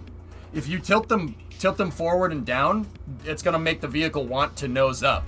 That's how I can recover so easily with Venture Star. If it does flip out, I just get it to nosedive and it'll just come out of that dive. It did it when I wasn't at the computer. Remember that one that I crashed into the beach? It nosed up without me telling it to. Yeah, you're getting there. Yeah, okay. I see. Yep, your center of mass is in the center there. Yeah, just get a little more weight over the nose, dude. This will work. Move that forward. Get the center of your payload bay aligned with your center of mass. Move this whole thing forward just a little bit. Actually, I think that'll knock it right into position.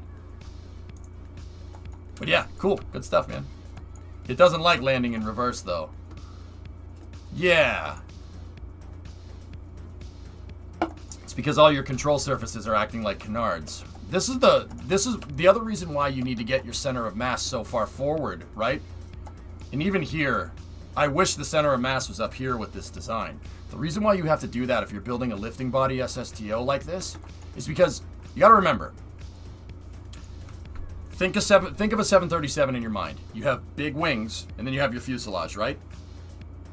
With this, that's not a thing. The wings and the fuselage are one vehicle. So this is these are your wings. That's where you generate lift, which is why it's cool it's fine putting wings on the bottom like this. That's okay.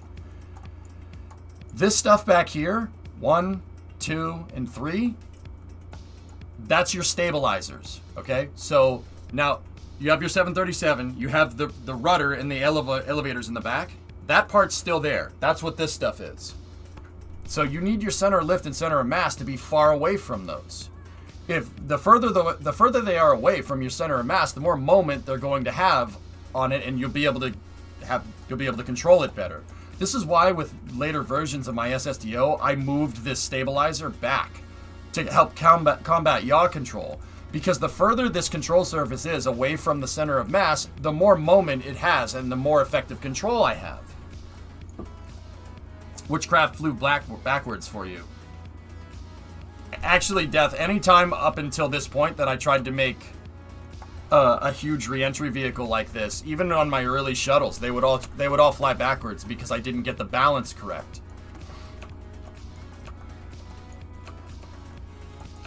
Yeah, that's actually a big deal. You really have to make sure we get that right.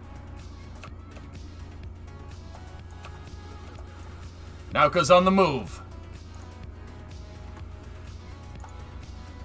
Test activation of the propulsion shift of the module Nauka and the orbit formation impulse worked normally. Yes. Yeah! Alright! That's what I'm talking about. Good. Good. Very good. Давай, Nauka, давай. Давай, and gas. Alright.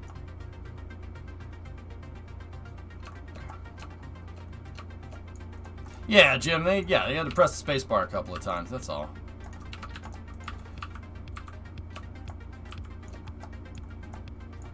That explains the previous tweet. Yep. They got it working, dudes. Never doubted him for a second, man. Well, actually, okay, I had a little bit this morning. I was like, uh-oh. They haven't fixed it yet. But nah, she good, man.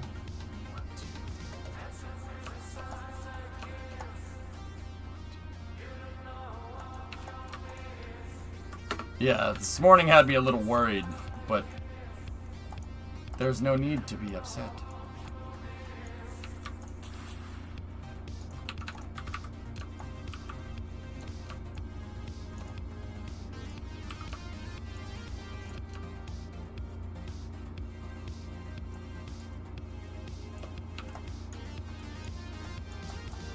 All right.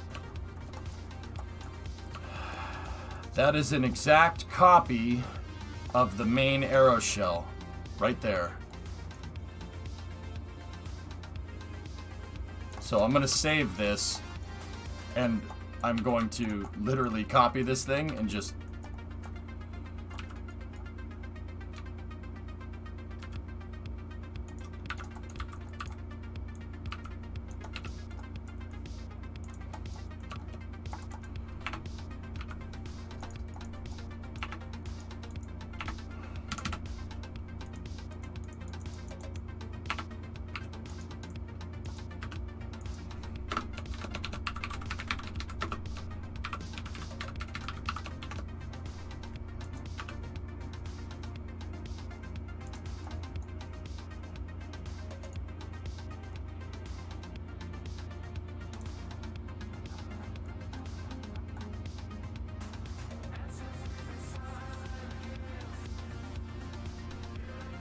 Wait. Hex. Oh, I may be on the wrong craft file. Hold on. Hang on. It's not really a problem. Let me just check something.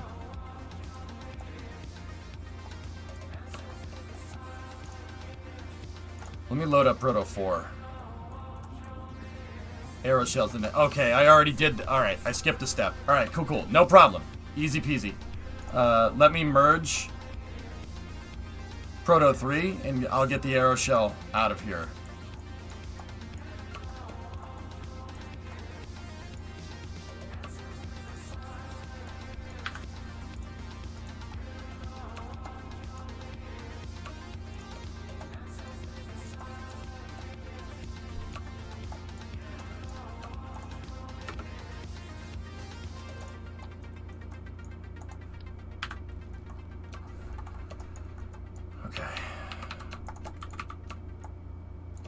Now I have a backup copy of my arrow shell, which is good.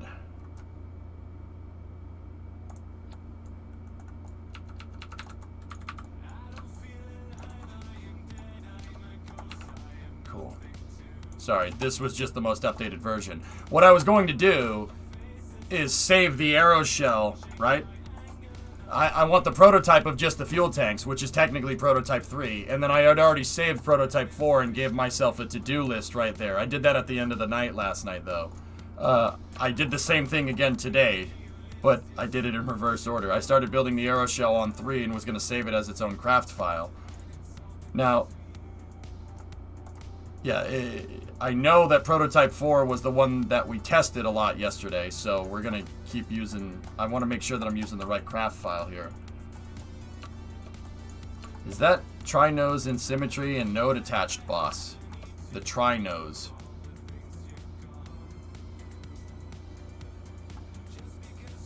This, it's in symmetry, Tessa. Yeah.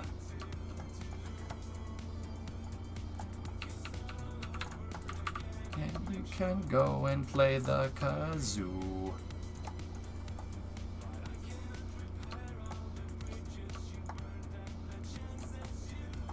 The big set of panels.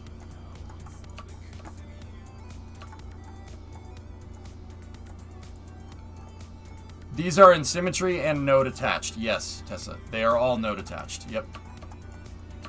Yeah.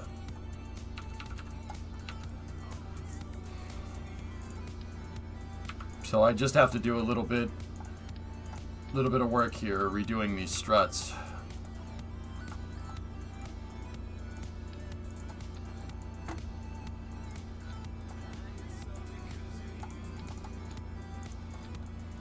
Random question. In stock KSP, can you fund a program returning resources from off-planet? Yes. Oh yeah, you can, Rob. Sure.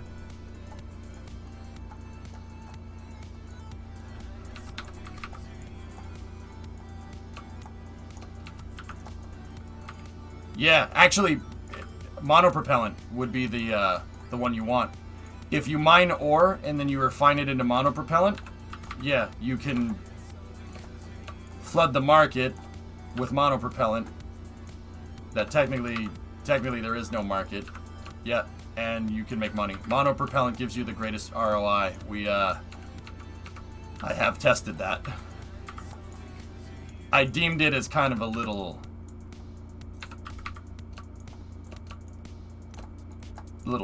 cheaty, just a little bit.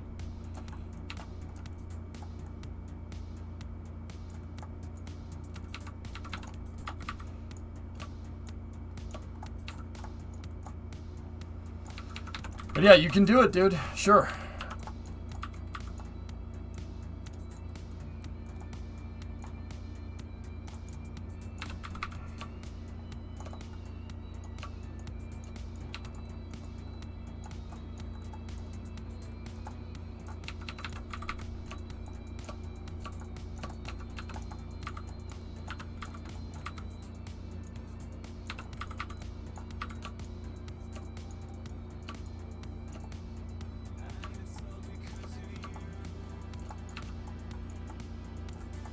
I'm just getting my struts lined up to how I had them on the previous version. This is the work that I had to redo.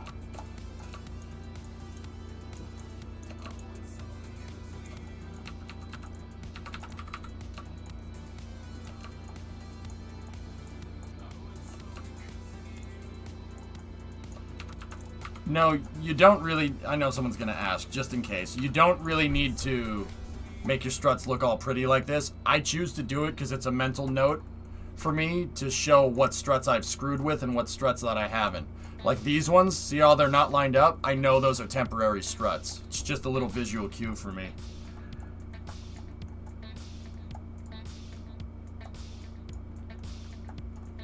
Nah, too real, Tessa.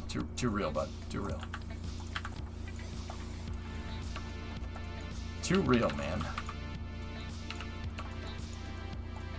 Shot me a screenshot. Let me see.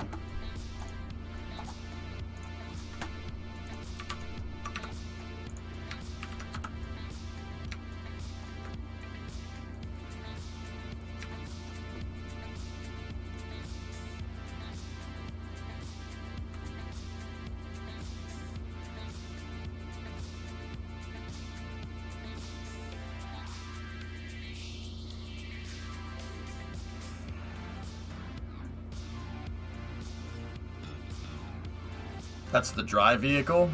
And you're saying it likes to fly backwards?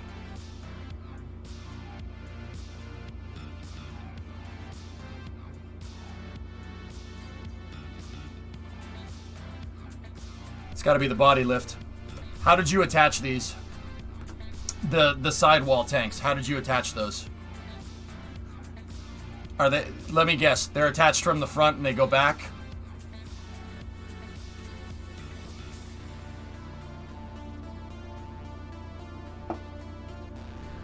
They're attached back going forward. Interesting. How is this attached here, Vulcan? How is that thing attached? Looks like a big old pelican. Yeah, yeah, right. It's node attached. Okay.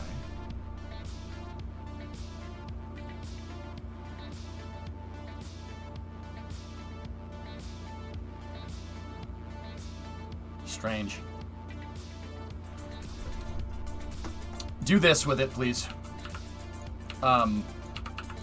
Get your center lift, center of mass indicator up like this. Put it at, give me a couple of screenshots. Put it at 5, 10, 15, 20, 25, 30, 35, 40. Actually, you could just do 15, 30, and 45. 15, 30, and 45. Do that. But I can already tell you, your center of lift is way too far away from your center of mass. That's way too far away. No. This needs to be over here. Space planes need that right there. They already don't fly well. The best, you got to find a way to put that right there. Now, I'll be honest, Vulcan, your center of mass is where it should be. That's about right. You'd want your COM to be as close to the, like I said, 50-50 weight distribution, right? Because different parts on this have moment. Just like the engine in a front engine car will have moment over the wheels and you'll oversteer. Your plane flying backwards is the plane equivalent of oversteer. Don't get me wrong, my SSDO had the same problems. I needed people in chat to help me figure this one out.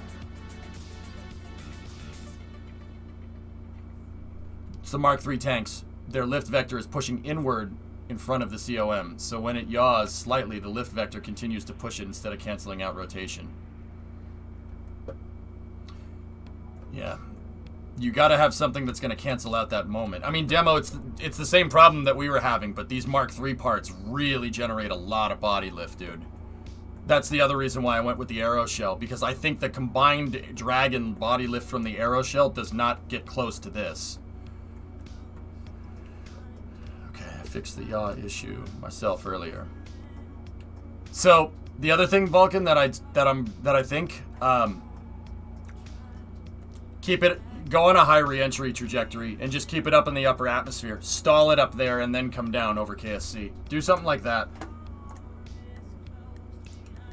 Alright, hold on. Let me take a look, man.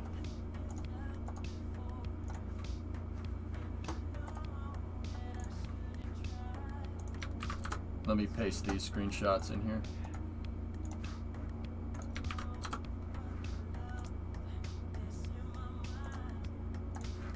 take a look, my guy. See what we got.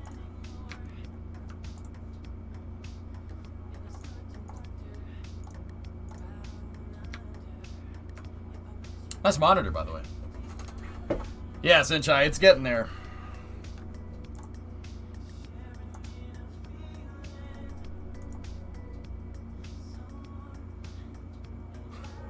I see what you did there.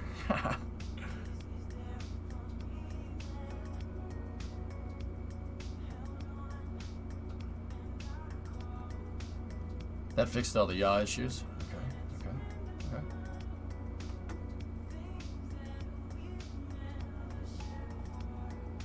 Do your body flaps articulate? Do these, are these on a robotic or anything?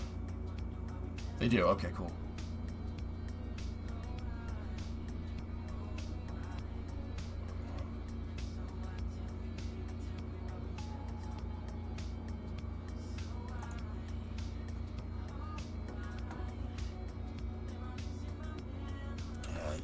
You gotta get that center of lift forward a little bit more, dude.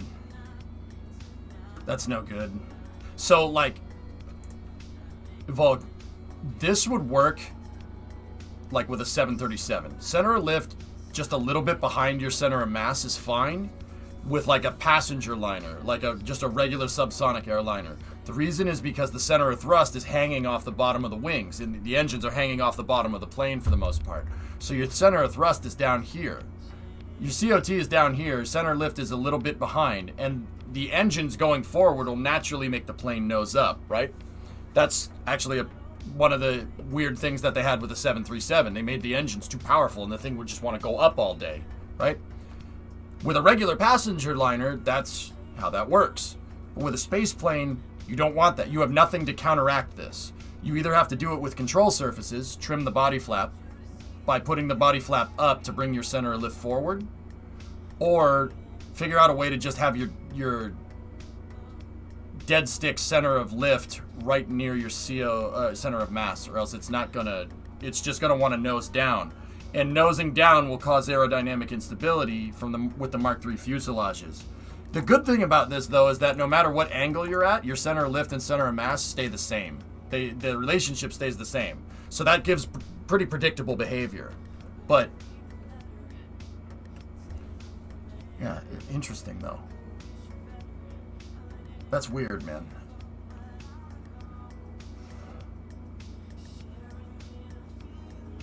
I'll admit I was 100% initially inspired by what you've been doing here. No, that's no problem. That's the whole point. That's why I build this crazy stuff, dude. So people like, hey, I could build that. I want to build one. I want to do it. It's not, I don't do it so people get intimidated, you know? I think Demo's right. The moment that's being generated by these things is outweighing any control moment authority. So canards, right? Yeah, I'll do canards if I don't know how to build an airplane correctly.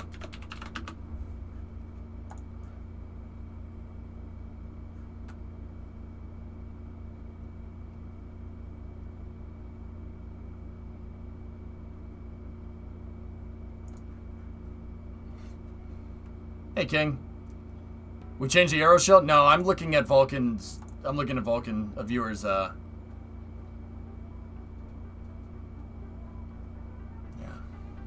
I'm not sure if there's a way to do that, Vulc. Change the angle of incidence on this. The Fat 455s, tilt them down a little bit. And then do this. So, like, that means at, like, 10, 20 degrees, if you angle your stabilizers, change the angle of incidence on this, or AOI is what it's called. Change the incidence angle. Go positive. Put this down here and have it go like that. That should help. That's rude. What about the Rafale? It's not rude at all, Nicholas. The French know how to make an airplane. They know that canards are a tool, and they're not an end-all be-all solution to making your plane fly correctly.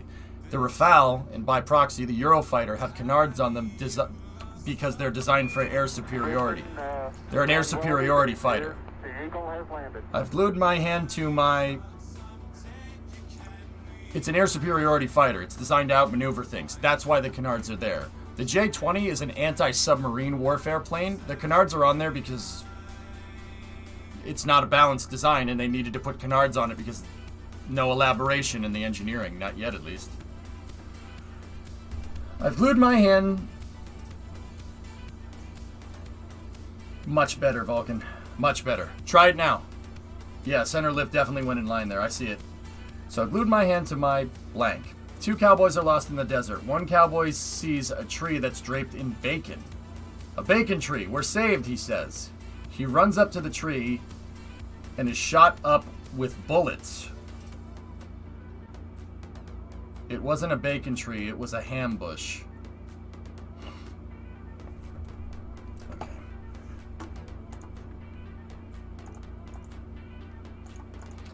Yeah.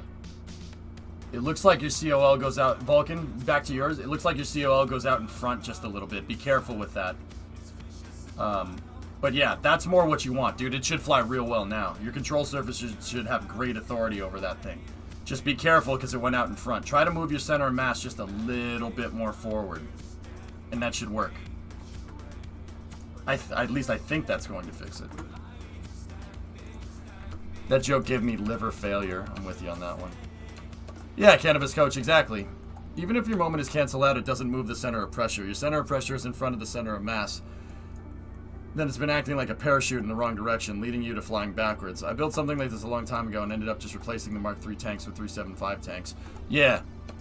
Demo, that's the reason why I put the tanks inside of fairings in my design. Because if they're inside of fairings, the aerodynamic properties get affected through the fairing. And for the root part fairing, the aerodynamic properties here get transmitted down the stack to the back fairing over here at the end of the hierarchy tree. So all of the aero properties from these tanks is being pushed to the back of the vehicle. That's the other reason why I did the W design here.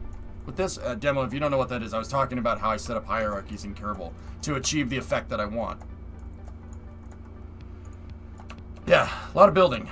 But anyway, I think I got the aero shell, that part of the aero shell figured out. Now,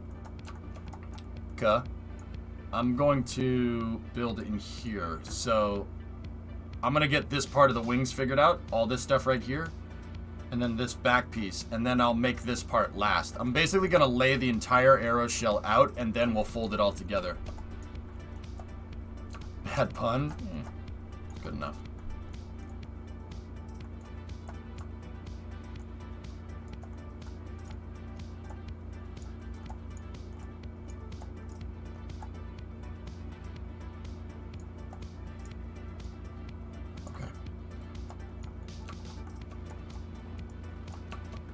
Alright, so I'm going to need 2 wing connector type Bs.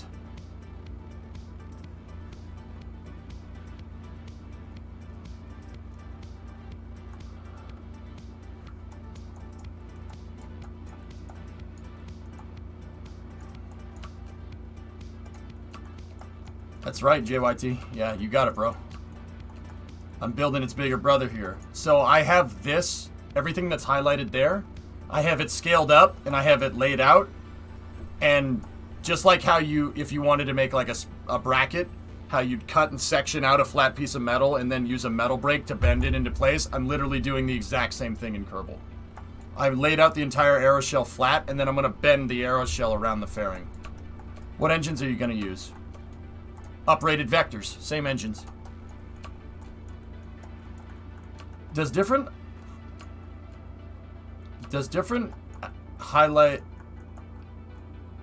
heights of orbits give you different science? Yes.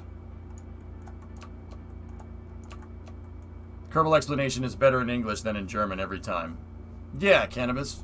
Canards are you'd have canards in an intentionally unstable aerodynamic design.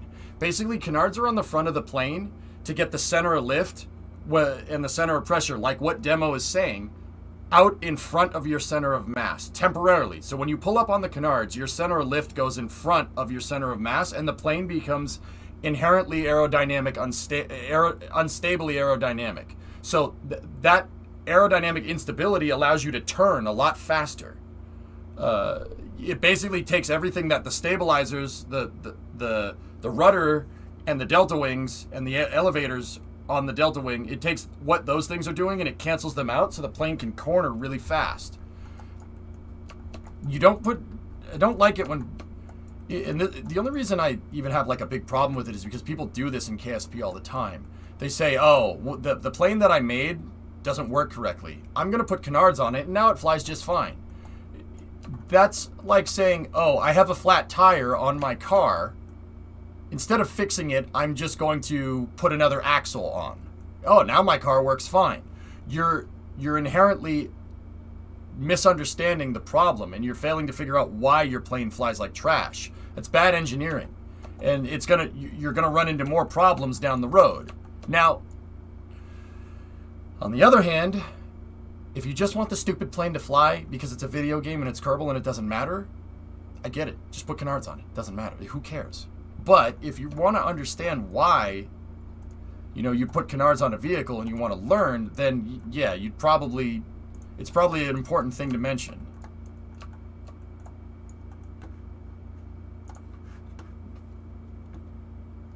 Discovery, go at throttle up.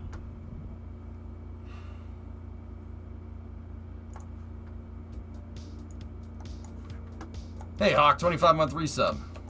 In real life, static canards in real life are awesome. They add another layer of stability since they often stall before the main wing, leading to the nose dropping, ending the stall. Yeah, Demo. Or you have a winglet up front, right?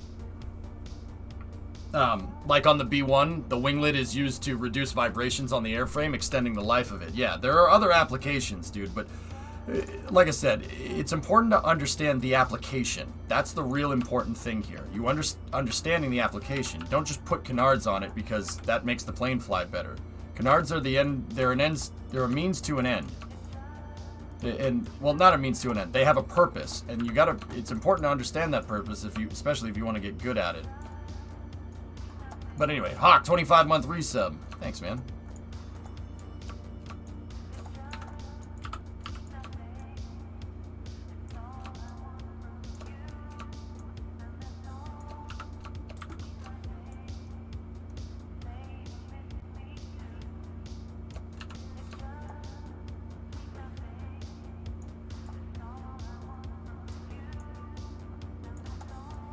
Okay, that's the exact angle there.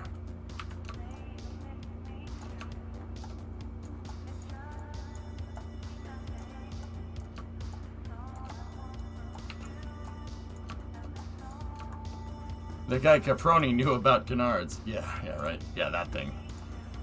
I like canards. Hey, Rocket, what's up, dude? My motorcycle has a flat front. I'll just put a wheelie bar on it. Now it rides fine. Yep. Now, don't get me wrong, Tessa. I understand, like, backyard wrenching, and you do what works with a car, but you can't really do that with an airplane, because if you do some backyard wrenching on a freaking airplane, and you don't get it right, well, with a car, you can just pull over to the side of the road if something breaks. Planes don't do that very well.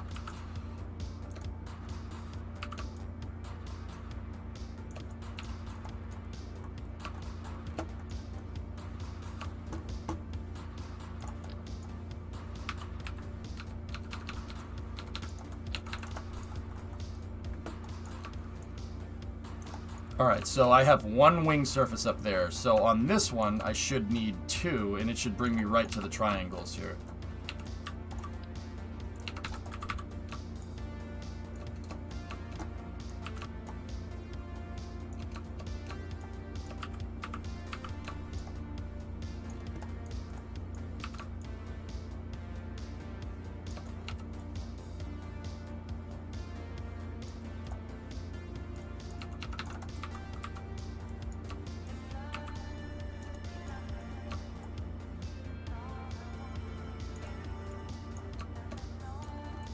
Because that's the line, right? Big triangle 3, big triangle 3 right there. Perfect. Isn't that what the Wright brothers technically did?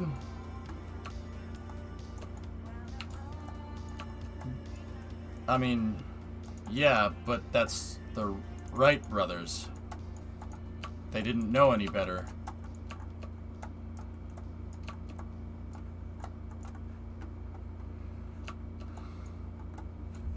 Burgosen commented as well. Nice tuning. There you go. All right, let's see. Test firing of the propulsion system on Nauka. We're nominal. Perfect. Excellent. They're creating it on the fly. Jim! Jim! Stop that. You stop this.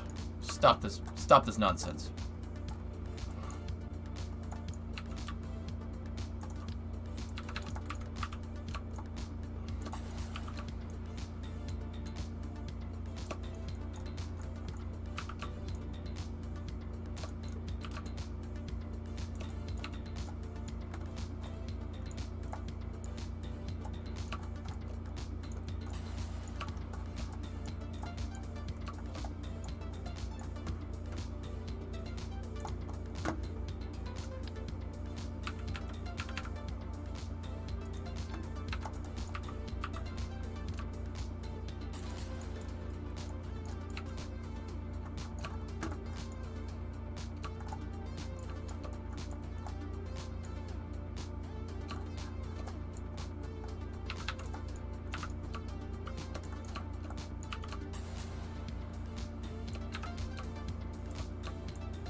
Gonna have to do something about that.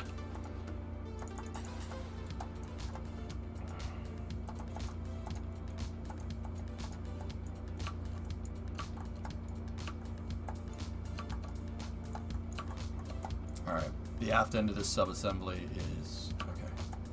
So, now I'm gonna need another one of these.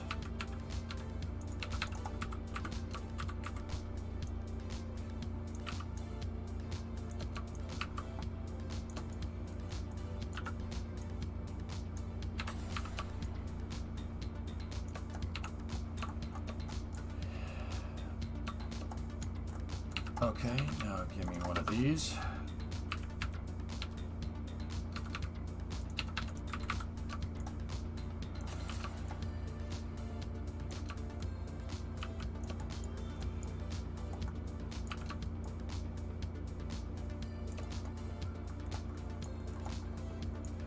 Oh, hey Rocket, thanks for helping people out, dude. Sorry, I'm getting into... Oh, hey, Red Munchkin's here too.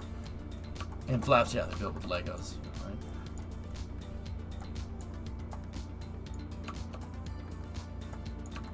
Appreciate the help, my dude. No worries, used to it. Thanks, man. You guys know my buddy Rocketology. Another OG Kerbal player at this point. Our play styles, actually, if you like watching the way I play Kerbal and the way Rocket plays Kerbal, our play styles are actually kind of similar. It's just Rocket does everything in JNSQ and then thinks he's better than everybody else because of it. You jerk! Oh, sorry. This is supposed to be an endorsement. No, no, I'm kidding. Rocket's good people, dude. Freaking jerk! You mod fascist guy. Just want to be crazy, meanie. Trying to pressure me to use your mods and stuff. Max is like, I'm better than both of you. I play RP1. Nah, guys, yeah, no. If you like the way I play Kerbal, that kind of serious approach to it, yeah, the way Rocket plays is very good.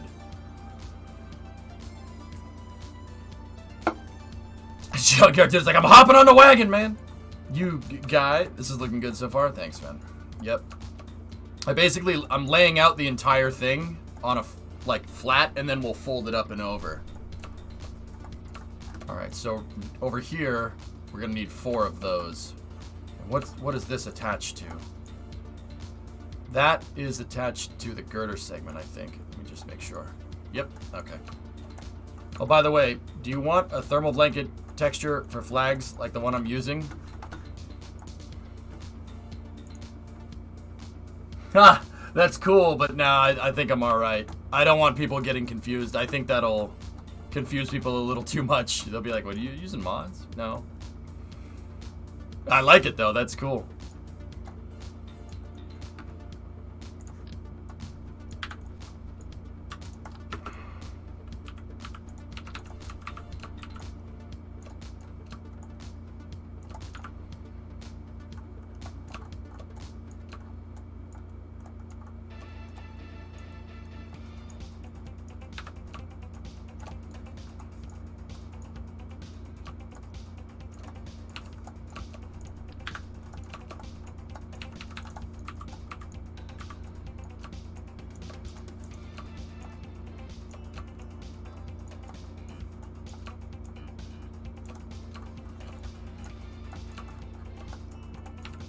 Can you have holes in your outer shell? Like gaps? Yeah. Yeah, Kerbal's not that... Kerbal's a good aerodynamic simulator. Tuning, it's not that good. It's not... That's not going to make a difference. Like, I'll attribute it to cars. Kerbal wouldn't understand the difference between having the hood on and off on a car. Yeah, it wouldn't understand the difference. But there is ways to fake it. And that's what I do. I fake Kerbal into acting like real aerodynamics. So, for instance, I'm wrapping my fuel tanks in with panels and stuff like I did up here. Do the panels being in front of the fuel tanks mean that the fuel tanks aren't susceptible to aero? No. But having the fuel tanks inside of the fairing means it's not susceptible to aero. It means it's occluded. And that aerodynamic information gets transmitted down the stack and gets applied to the end of the hierarchy at the back of the vehicle. My left and right fuel tanks and then my forward fuel tanks are all inside of fairings, and the fairings are all designed to transmit the aero properties to the back of the vehicle, like drag or body lift and stuff. So the vehicle flies normally.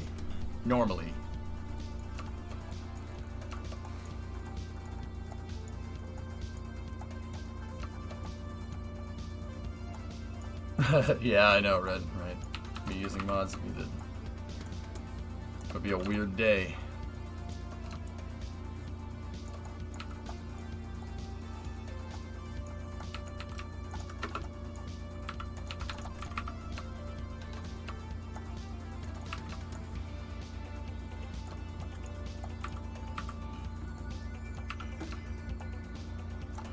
Would you consider using the larger docking port?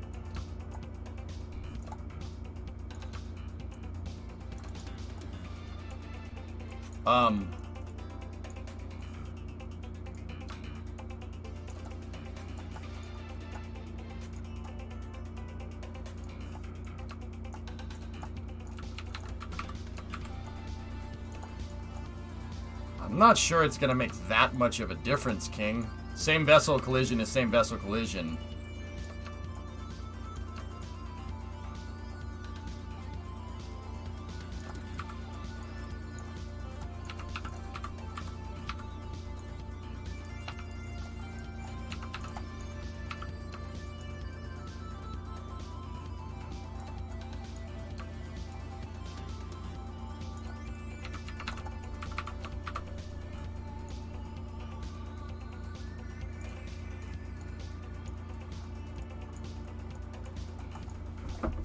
Might for drift.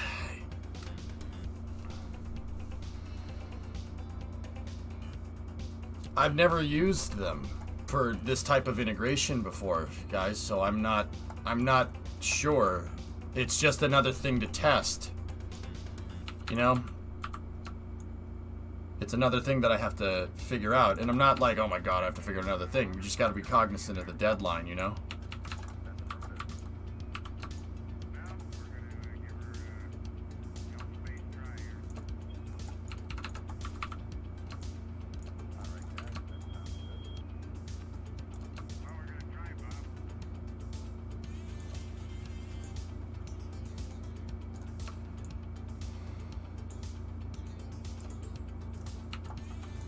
Have you been over this document yet? There's some interesting info about the controllability of VentureStar and its tendencies. Overview of the conceptual design of early VentureStar configurations. I don't know if I have this one, dude.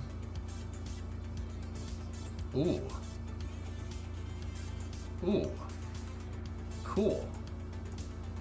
Yeah, we'll be looking at that one later.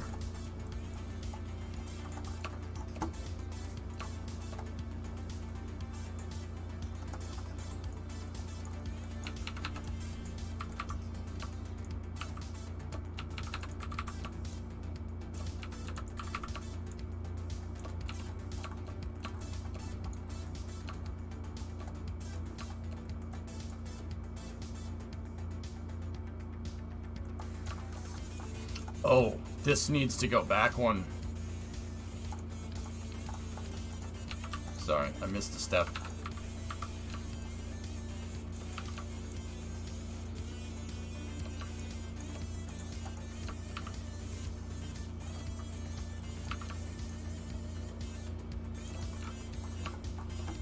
The landing gear is winding up pretty much in the same spot. Good.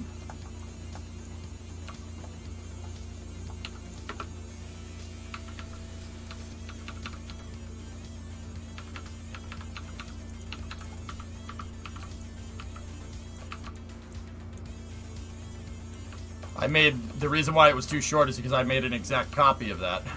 I didn't double up the size like I did with everything else.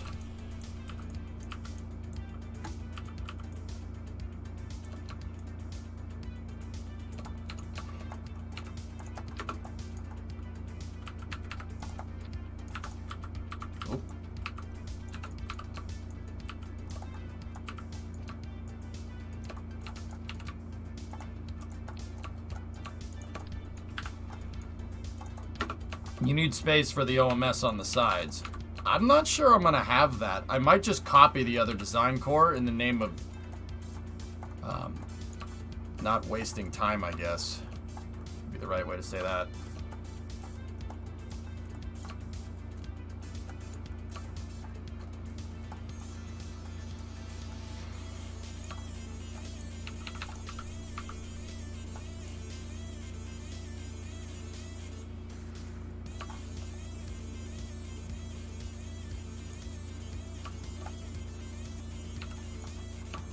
What's that, right? LMSW data at the time indicated that a 100% pooch might be aerodynamically unacceptable. As shown, the pooch results in significantly more nose-down pitching moment compared to the fully internal payload bay design. The fully external payload bay, as we are doing here, was causing it to pitch down even worse when it goes transonic. Same issue we have.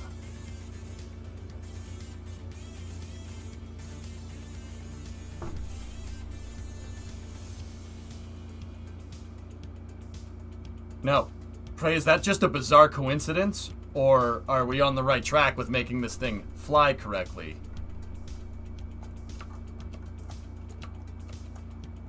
That's because that is quite literally what ours is doing.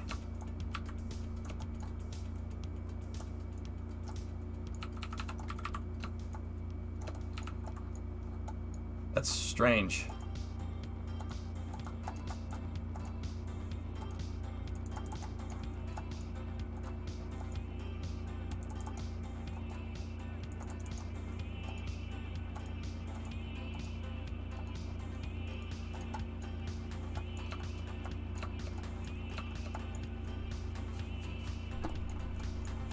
Nathan's streams are cool, Max.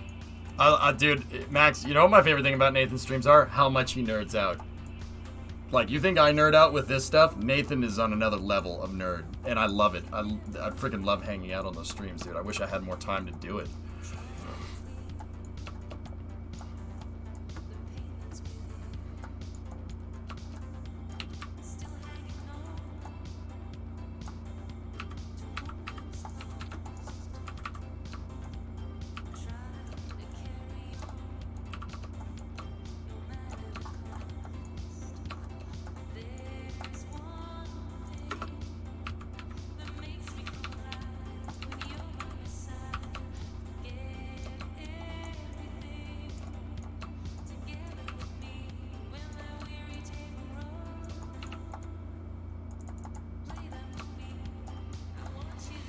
That's Nathan's secret. He's always nerdy.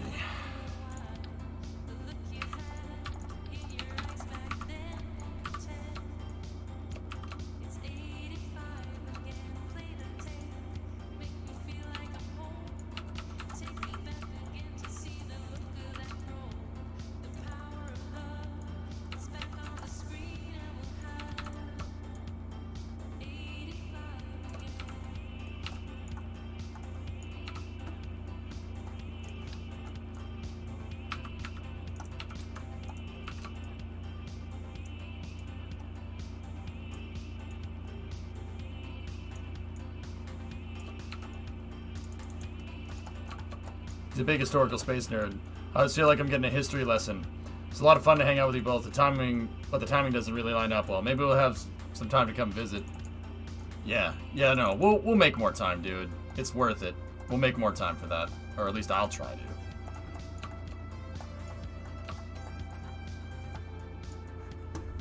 The vehicle experiences a nose-up pitching moment through hypersonic speeds, changing to a nose-down pitching moment transsonically, and finally a nose-up moment subsonically.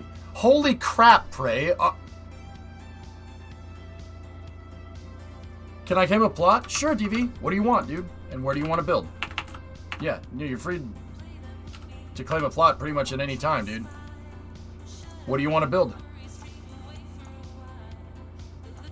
You want this one?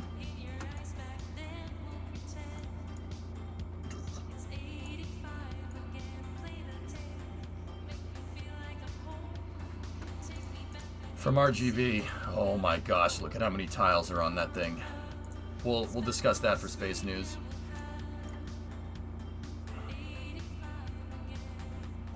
Oh, this project's looking awesome.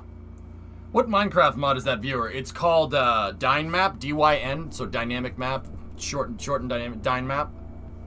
Oh, dude, look at the Ferris wheel. I haven't seen that yet. Oh, that's amazing. Pulse did a good job on that. That's unbelievable.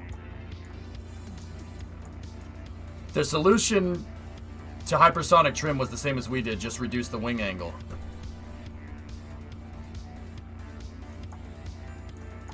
City Hall parking. Hey, yes, that looks amazing, dude. Check out the highway progress. Bro!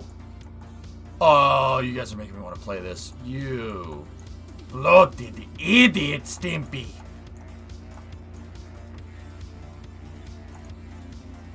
I want to build a tall building, 20 floors. Do it. It's fine. Yeah, go ahead. I mean, DV, the building that I'm building here is going to be a little bit taller, so I think I'll up the zoning to 20 floors from here till about here. And then we'll go for the big skyscrapers over here. Also, look at the aircraft carrier. Bro, you're finishing it. That's so cool, man. Awesome. I'm glad you found more time.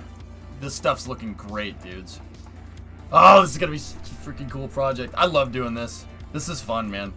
Gotta see. I'm probably gonna go in and build some more buildings back here. Gotta build some small stuff. Wait, this isn't KSP? Yeah. DV, go ahead, man. Yeah, I trust you. Build whatever you need. The SSDO is still flipping around, though now it's stable in reverse at least. Huh.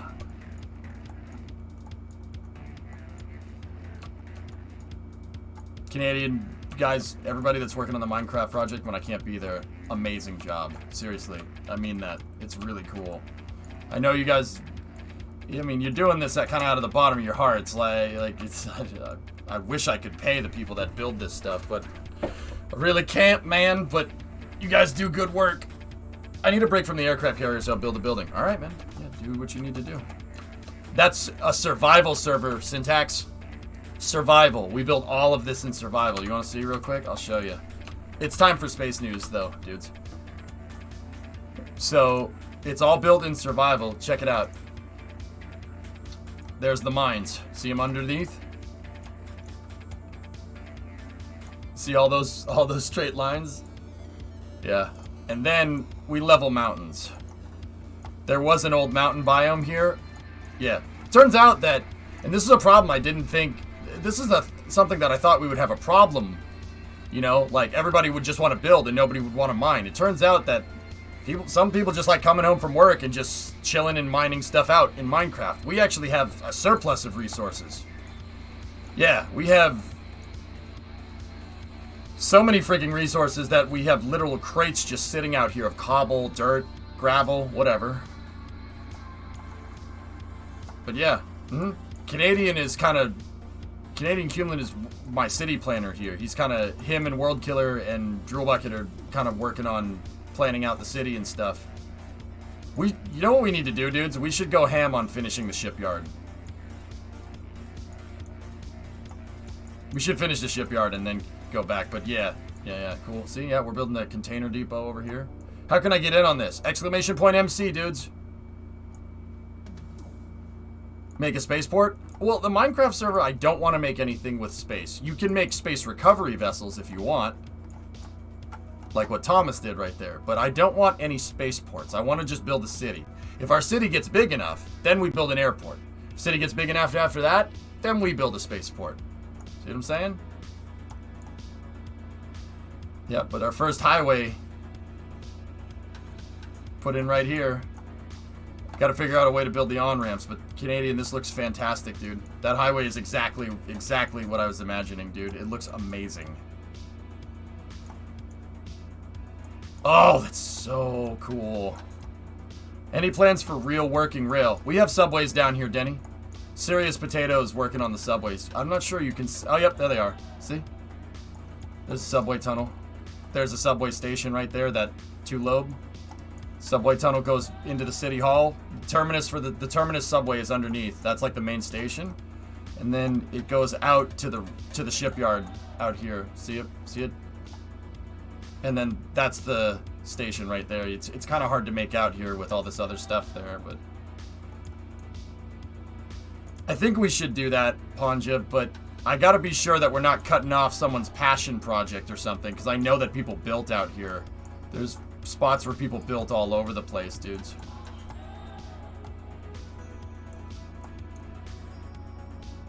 I think we should keep the ocean biome and stuff, or else the shipyard is not going to make sense.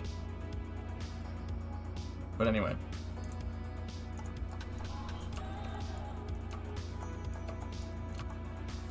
Yeah, Denny, sure. You want to go level mountains? I'm not working on the city outline, so I don't need the credit for something I'm not doing. Oh, well. There you go. Alright, it's 4 o'clock, dudes. I'm going to keep going with this a little bit, and then I just want to finish my train of thought here with what we were working on.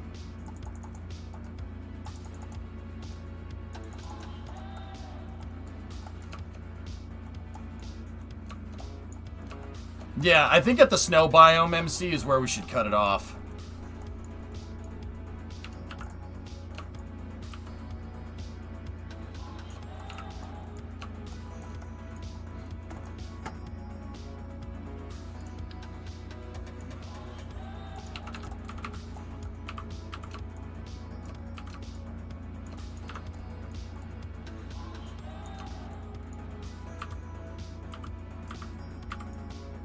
Trey, what else are you saying?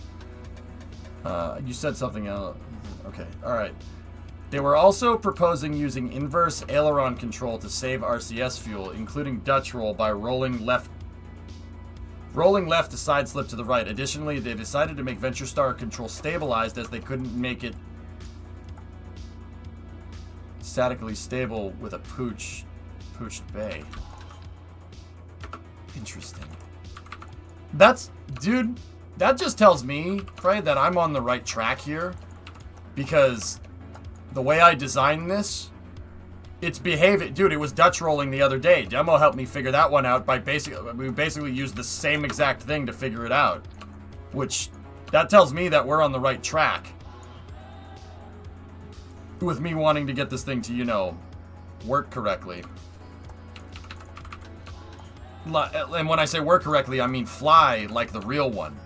The aerodynamic problems that we were running into with this are literally the same ones that they were encountering in real life, which is, like, once again, I'll be honest, I don't know if that's just pure coincidence or if I actually know what the hell I'm doing. I think it just might be a little bit of coincidence, maybe 50-50.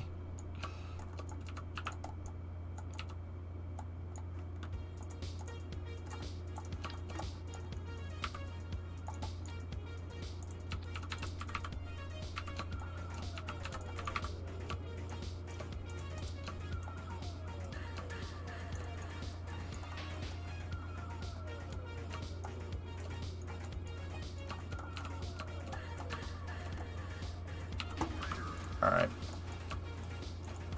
That one is out 5.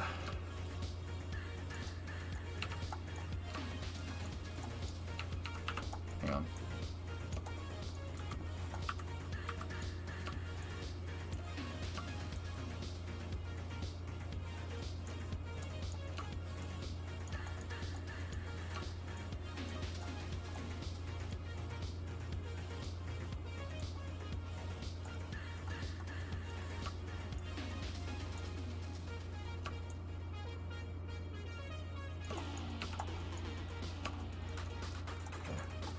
There are no coincidences.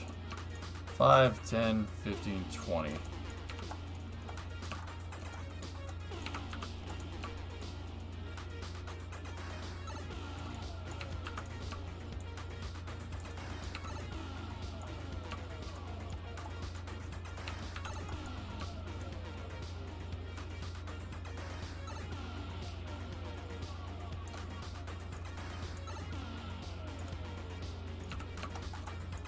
That's 45 degrees, so 15, 30, 45.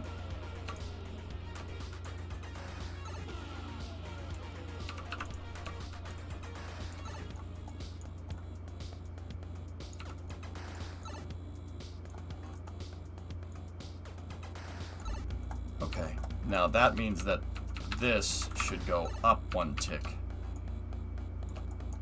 And that means that this should go up 1 tick as well.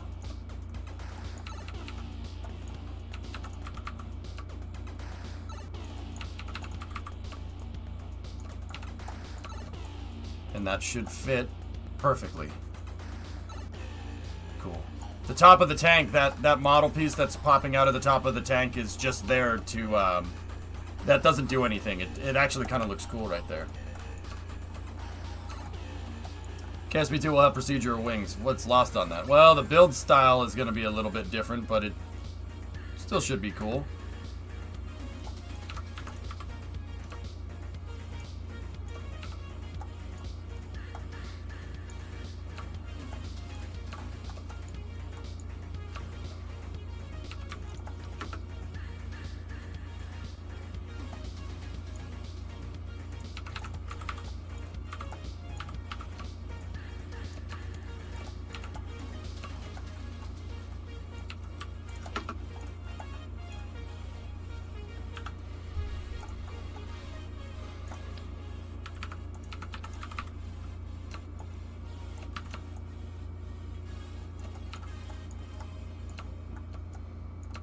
That actually almost lines up exactly with that payload bay. That's pretty cool. Now I have a half wing controlling this, and I think the proportions of the payload bay is the reason why this arrow clips in and why these ones don't.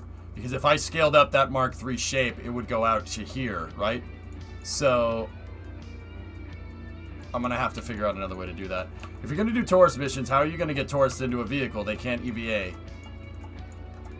Dock a vehicle with a crew tank into it and transfer them. Yeah.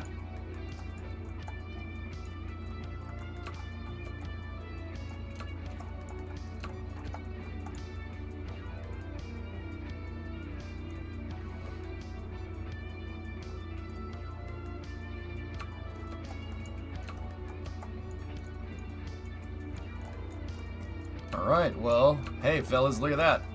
We have the back of the arrow shell.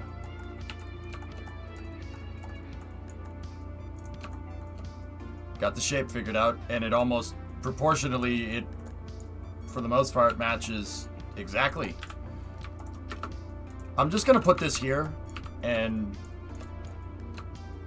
we'll just leave it like that and see what happens. Because the payload bay is there in this one, and I'm not sure what I should do here with the back of this.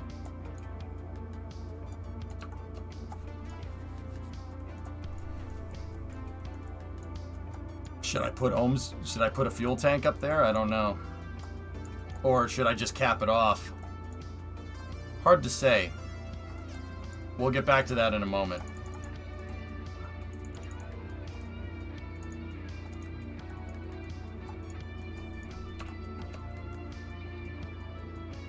I don't want to move the payload bay back core because the payload bay should be on the center of mass. I want center of payload bay on the center of mass, just like it is with this one.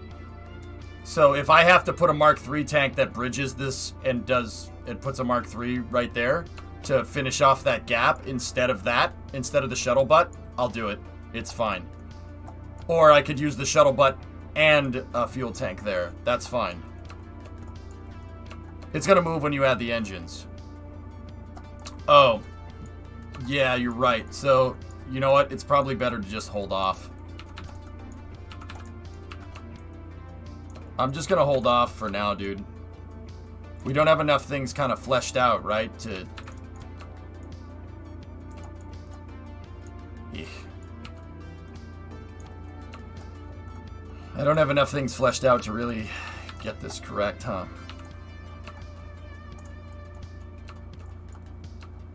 Yeah, it's bring your kid to work day. All right, so on the other side of the stream, we'll start folding the arrow shell. And I basically want to get everything kind of laid out, all this stuff laid out correctly, and then put it together. But yeah, hopefully by the end of the night, we have this.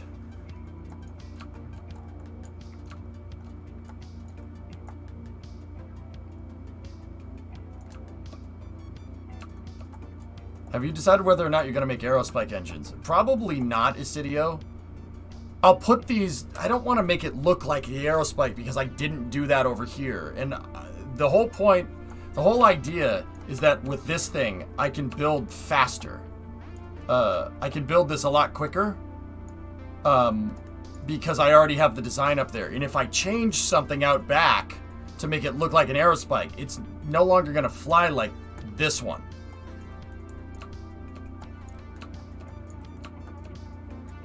I mean, recreate the linear aerospikes that were... No, I know what you mean. Yeah, I know what you're saying. I would love to. But I'm not sure I'm not sure, even if I, like, put some wings back there and try to make it look right, it's going to throw off the balance of the design. So, I mean, as much as I would want to do that, I kind of don't, because it's going to mess stuff up, man.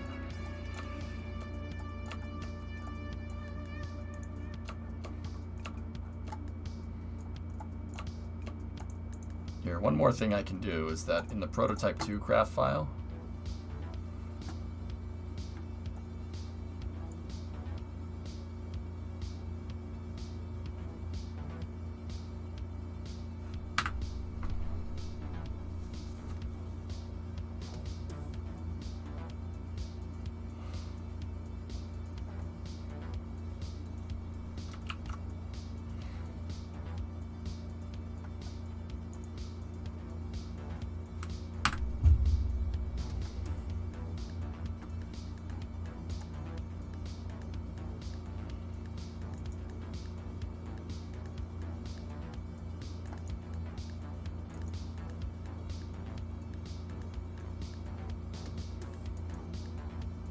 please hold.